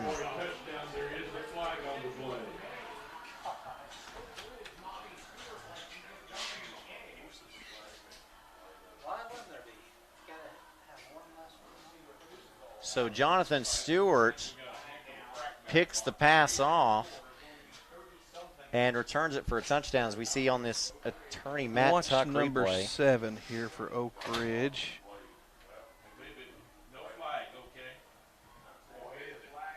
Oh. That was on there, man. Yep. And the penalty flag has been wiped off. That's surprising.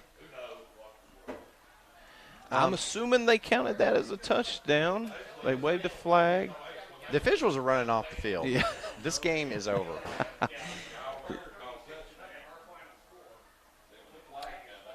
They called a touchdown, so your final score here, and it's not being reflected on the scoreboard yet, but the final score is 36-0. 36-0, a big win for the Oak Ridge Wildcats in a very strange game over here in Clinton, Tennessee. Yeah, so Tim Shelton, it's a Tim Shelton touchdown to end the ball game. The very last play of the game, that's an exciting way to end the game. So, yeah, 26 penalties. And we end the night with 26 penalties between the two teams. That's 26 penalties. It has been some kind of record. Yeah. This is one that we'll remember for the wrong reasons. And what a way to end the game. No shaking hands, no nothing. Just run off the field and get ready for next week. Of course, some of that is COVID-related, as we see on the attorney Matt Tuck replay. If somebody is going to pick off a pass, if you're the opposing team, you don't want it to be Jonathan Stewart, and he just shows you why. Yeah, he's such a talent. And then there's the call saying that it's a touchdown. So your final score here 36-0 is 36-0. So, whew, man. Not exactly what I expected. No, it's probably one of the sloppiest games, like I said, I've seen in the last 5 years. But what a place to have a game over here in Clinton, Tennessee. Very rich tradition over here. I believe they went to a state championship back in the early 90s. Had 14 wins. It's actually my grandfather coached over here for a couple years in the late 80s and got a win over Oak Ridge. So this is a deep-rooted tradition place over here, and there's a lot of pride in Clinton. And I look for Clinton to bounce back over the next few years and get back to where they were at. I remember when they had Rodney Ellison as offensive coordinator over here back in the 2014, 15, 16 years. And they were putting up numbers over here at the quarterback position that was just unheard of. So look for them to come back with that here shortly. And Oak Ridge, Joe Gaddis, look at him rallying his troops, correcting mistakes, getting after him. You're talking a coach that's got 30-plus years of experience up there and a state championship. He's a high-quality, high-character guy. So he's making corrections right now. And both of these teams need to watch a lot of film over the next week and correct their mistakes and really limit the penalties moving forward if they want to advance as a football team. Yeah, Clinton, you talked about the storied past that this program has. They do have a state runner-up from 1992 and an overall record of 432, 414, and 22. So a winning record after playing over 800 games. Ooh. So your final stats for tonight, Clinton with 4 first downs. They had 3 at the end of the first half, so only picking up 1 in the second half to Oak Ridge's 13 rushing yards. 0 net rushing yards for Clinton and only 8 passing yards. I'll let you do the quick math on that. If you have 0 rushing yards and 8 passing yards, how many total do you have? 8, which 8. You might as well say none. Yeah. I tell you, that's one of the most abysmal performances offensively that I think I've ever seen in a high school football game. It was rough. It was very rough. I tell you, I don't think I can name another one. Yeah. Oak Ridge, of course, finished this tonight with 285 total yards. The 3 turnovers for Clinton is why this one really got out of hand, because you remember at the end of the first half, the score was 10-0, and Clinton received the football to start the second half. Penalties, 16 for Clinton for 105 yards, 10 for Oak Ridge for 90 yards. That's 26 total for 195 yards. How many of those was declined? That's a good point. You know, there was a bunch of those that was declined. Yeah, I'm talking 8. So, you know, abysmal performance with that side of the ball game, and you can't win football games like that. And if you don't get that corrected now, which they should be corrected midway through the season here, it's going to be a long season for the Clinton Dragons. And this coaching staff's got to roll their sleeves up and really get to it. Yeah, and Oak Ridge has to clean that up too. 10 penalties for 90 yards. Yeah, that's too much. It is, especially for Oak Ridge. Yeah, and in the tough region that both of these teams play in. So Oak Ridge comes in, gets the win tonight. Joe Gaddis moves to 17-2 all-time versus Clinton. So pretty good record for him at Clinton City Field here. So I tell you what, we're going to go ahead and wrap this one up. We'll send it back to the station and give you the 5-Star Preps Friday night scoreboard show. And that's with David Queener and Jonathan Cox. And we'll remind you, next week we've got a good one lined up for you. Oneida at Rockwood. Ooh-wee. Yeah, that will be a fun one to watch. Tune in, guys, because I tell you right now, there's going to be some slobber knocking going on in that one. Yeah, if you like hard-fought, 3-yard and cloud of dust football, you'll see it there. Another thing that you will see is you should see disciplined football in that game. Yeah, I guarantee it. So that'll be a real fun one. Join us next week for that one. For Brad Jones and the staff here at BBB TV, James Gibson, I'm Aaron Harvey. Thank you. We hope you enjoyed this one. Have a good night, folks. excited to be a part of this year's football season. School spirit is at an all-time high. OEB Law is proud to give back and support our community. Come cheer on these great teams with us. And remember, if you've been injured or need legal help, OEB Law will be there for you. So visit wreckintoacheck.com or give us a call, 865-546-1111, and let OEB Law turn your wreck into a check. I gotta go shower. It's laundry night. Dishwasher needs to run. And the hot water wars. A Renai tankless water heater gives you an endless supply of hot water for everything you need to do. Feel the comforts of home with natural gas. Natural gas tankless water heaters cost almost 3 times less to operate annually than the electric models. Make the switch today. Renai, hot water for all.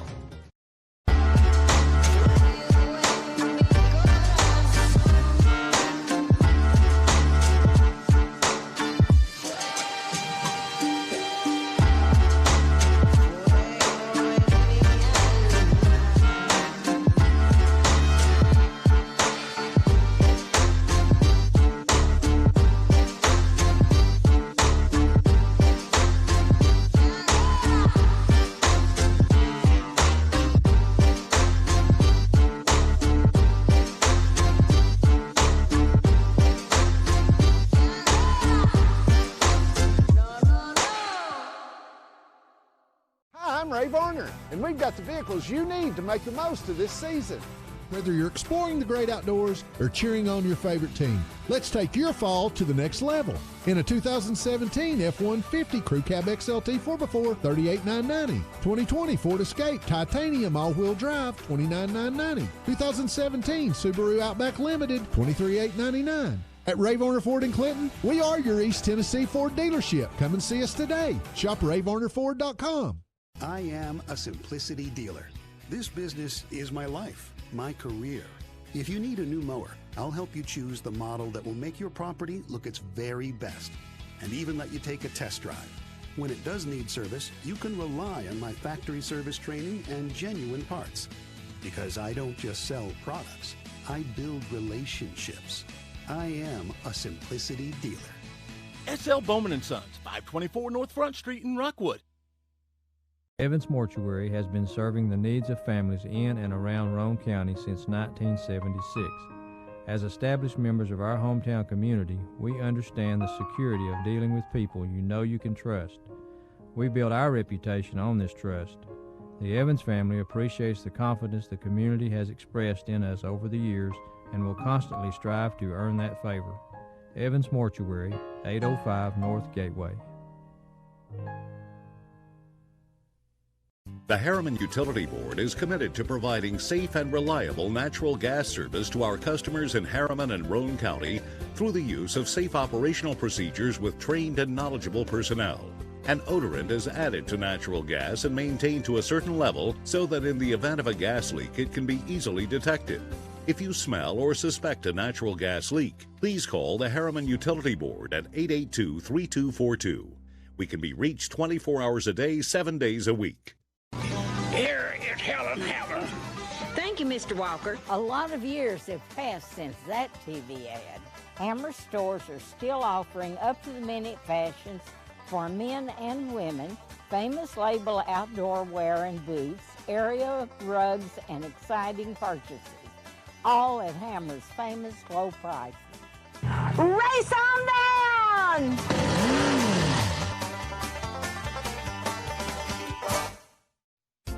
Planning a funeral can be difficult at best, but it can be a lot easier if you work with people who care. That's Davis Funeral Home in Harriman and Wartburg. Davis Funeral Home gives attention to every detail, ensuring your loved ones will be remembered with honor and integrity. Davis Funeral Home works very hard to give you the most professional service possible. Davis Funeral Homes, Morgan Avenue in Harriman and Old Mill Road in Wartburg. Davis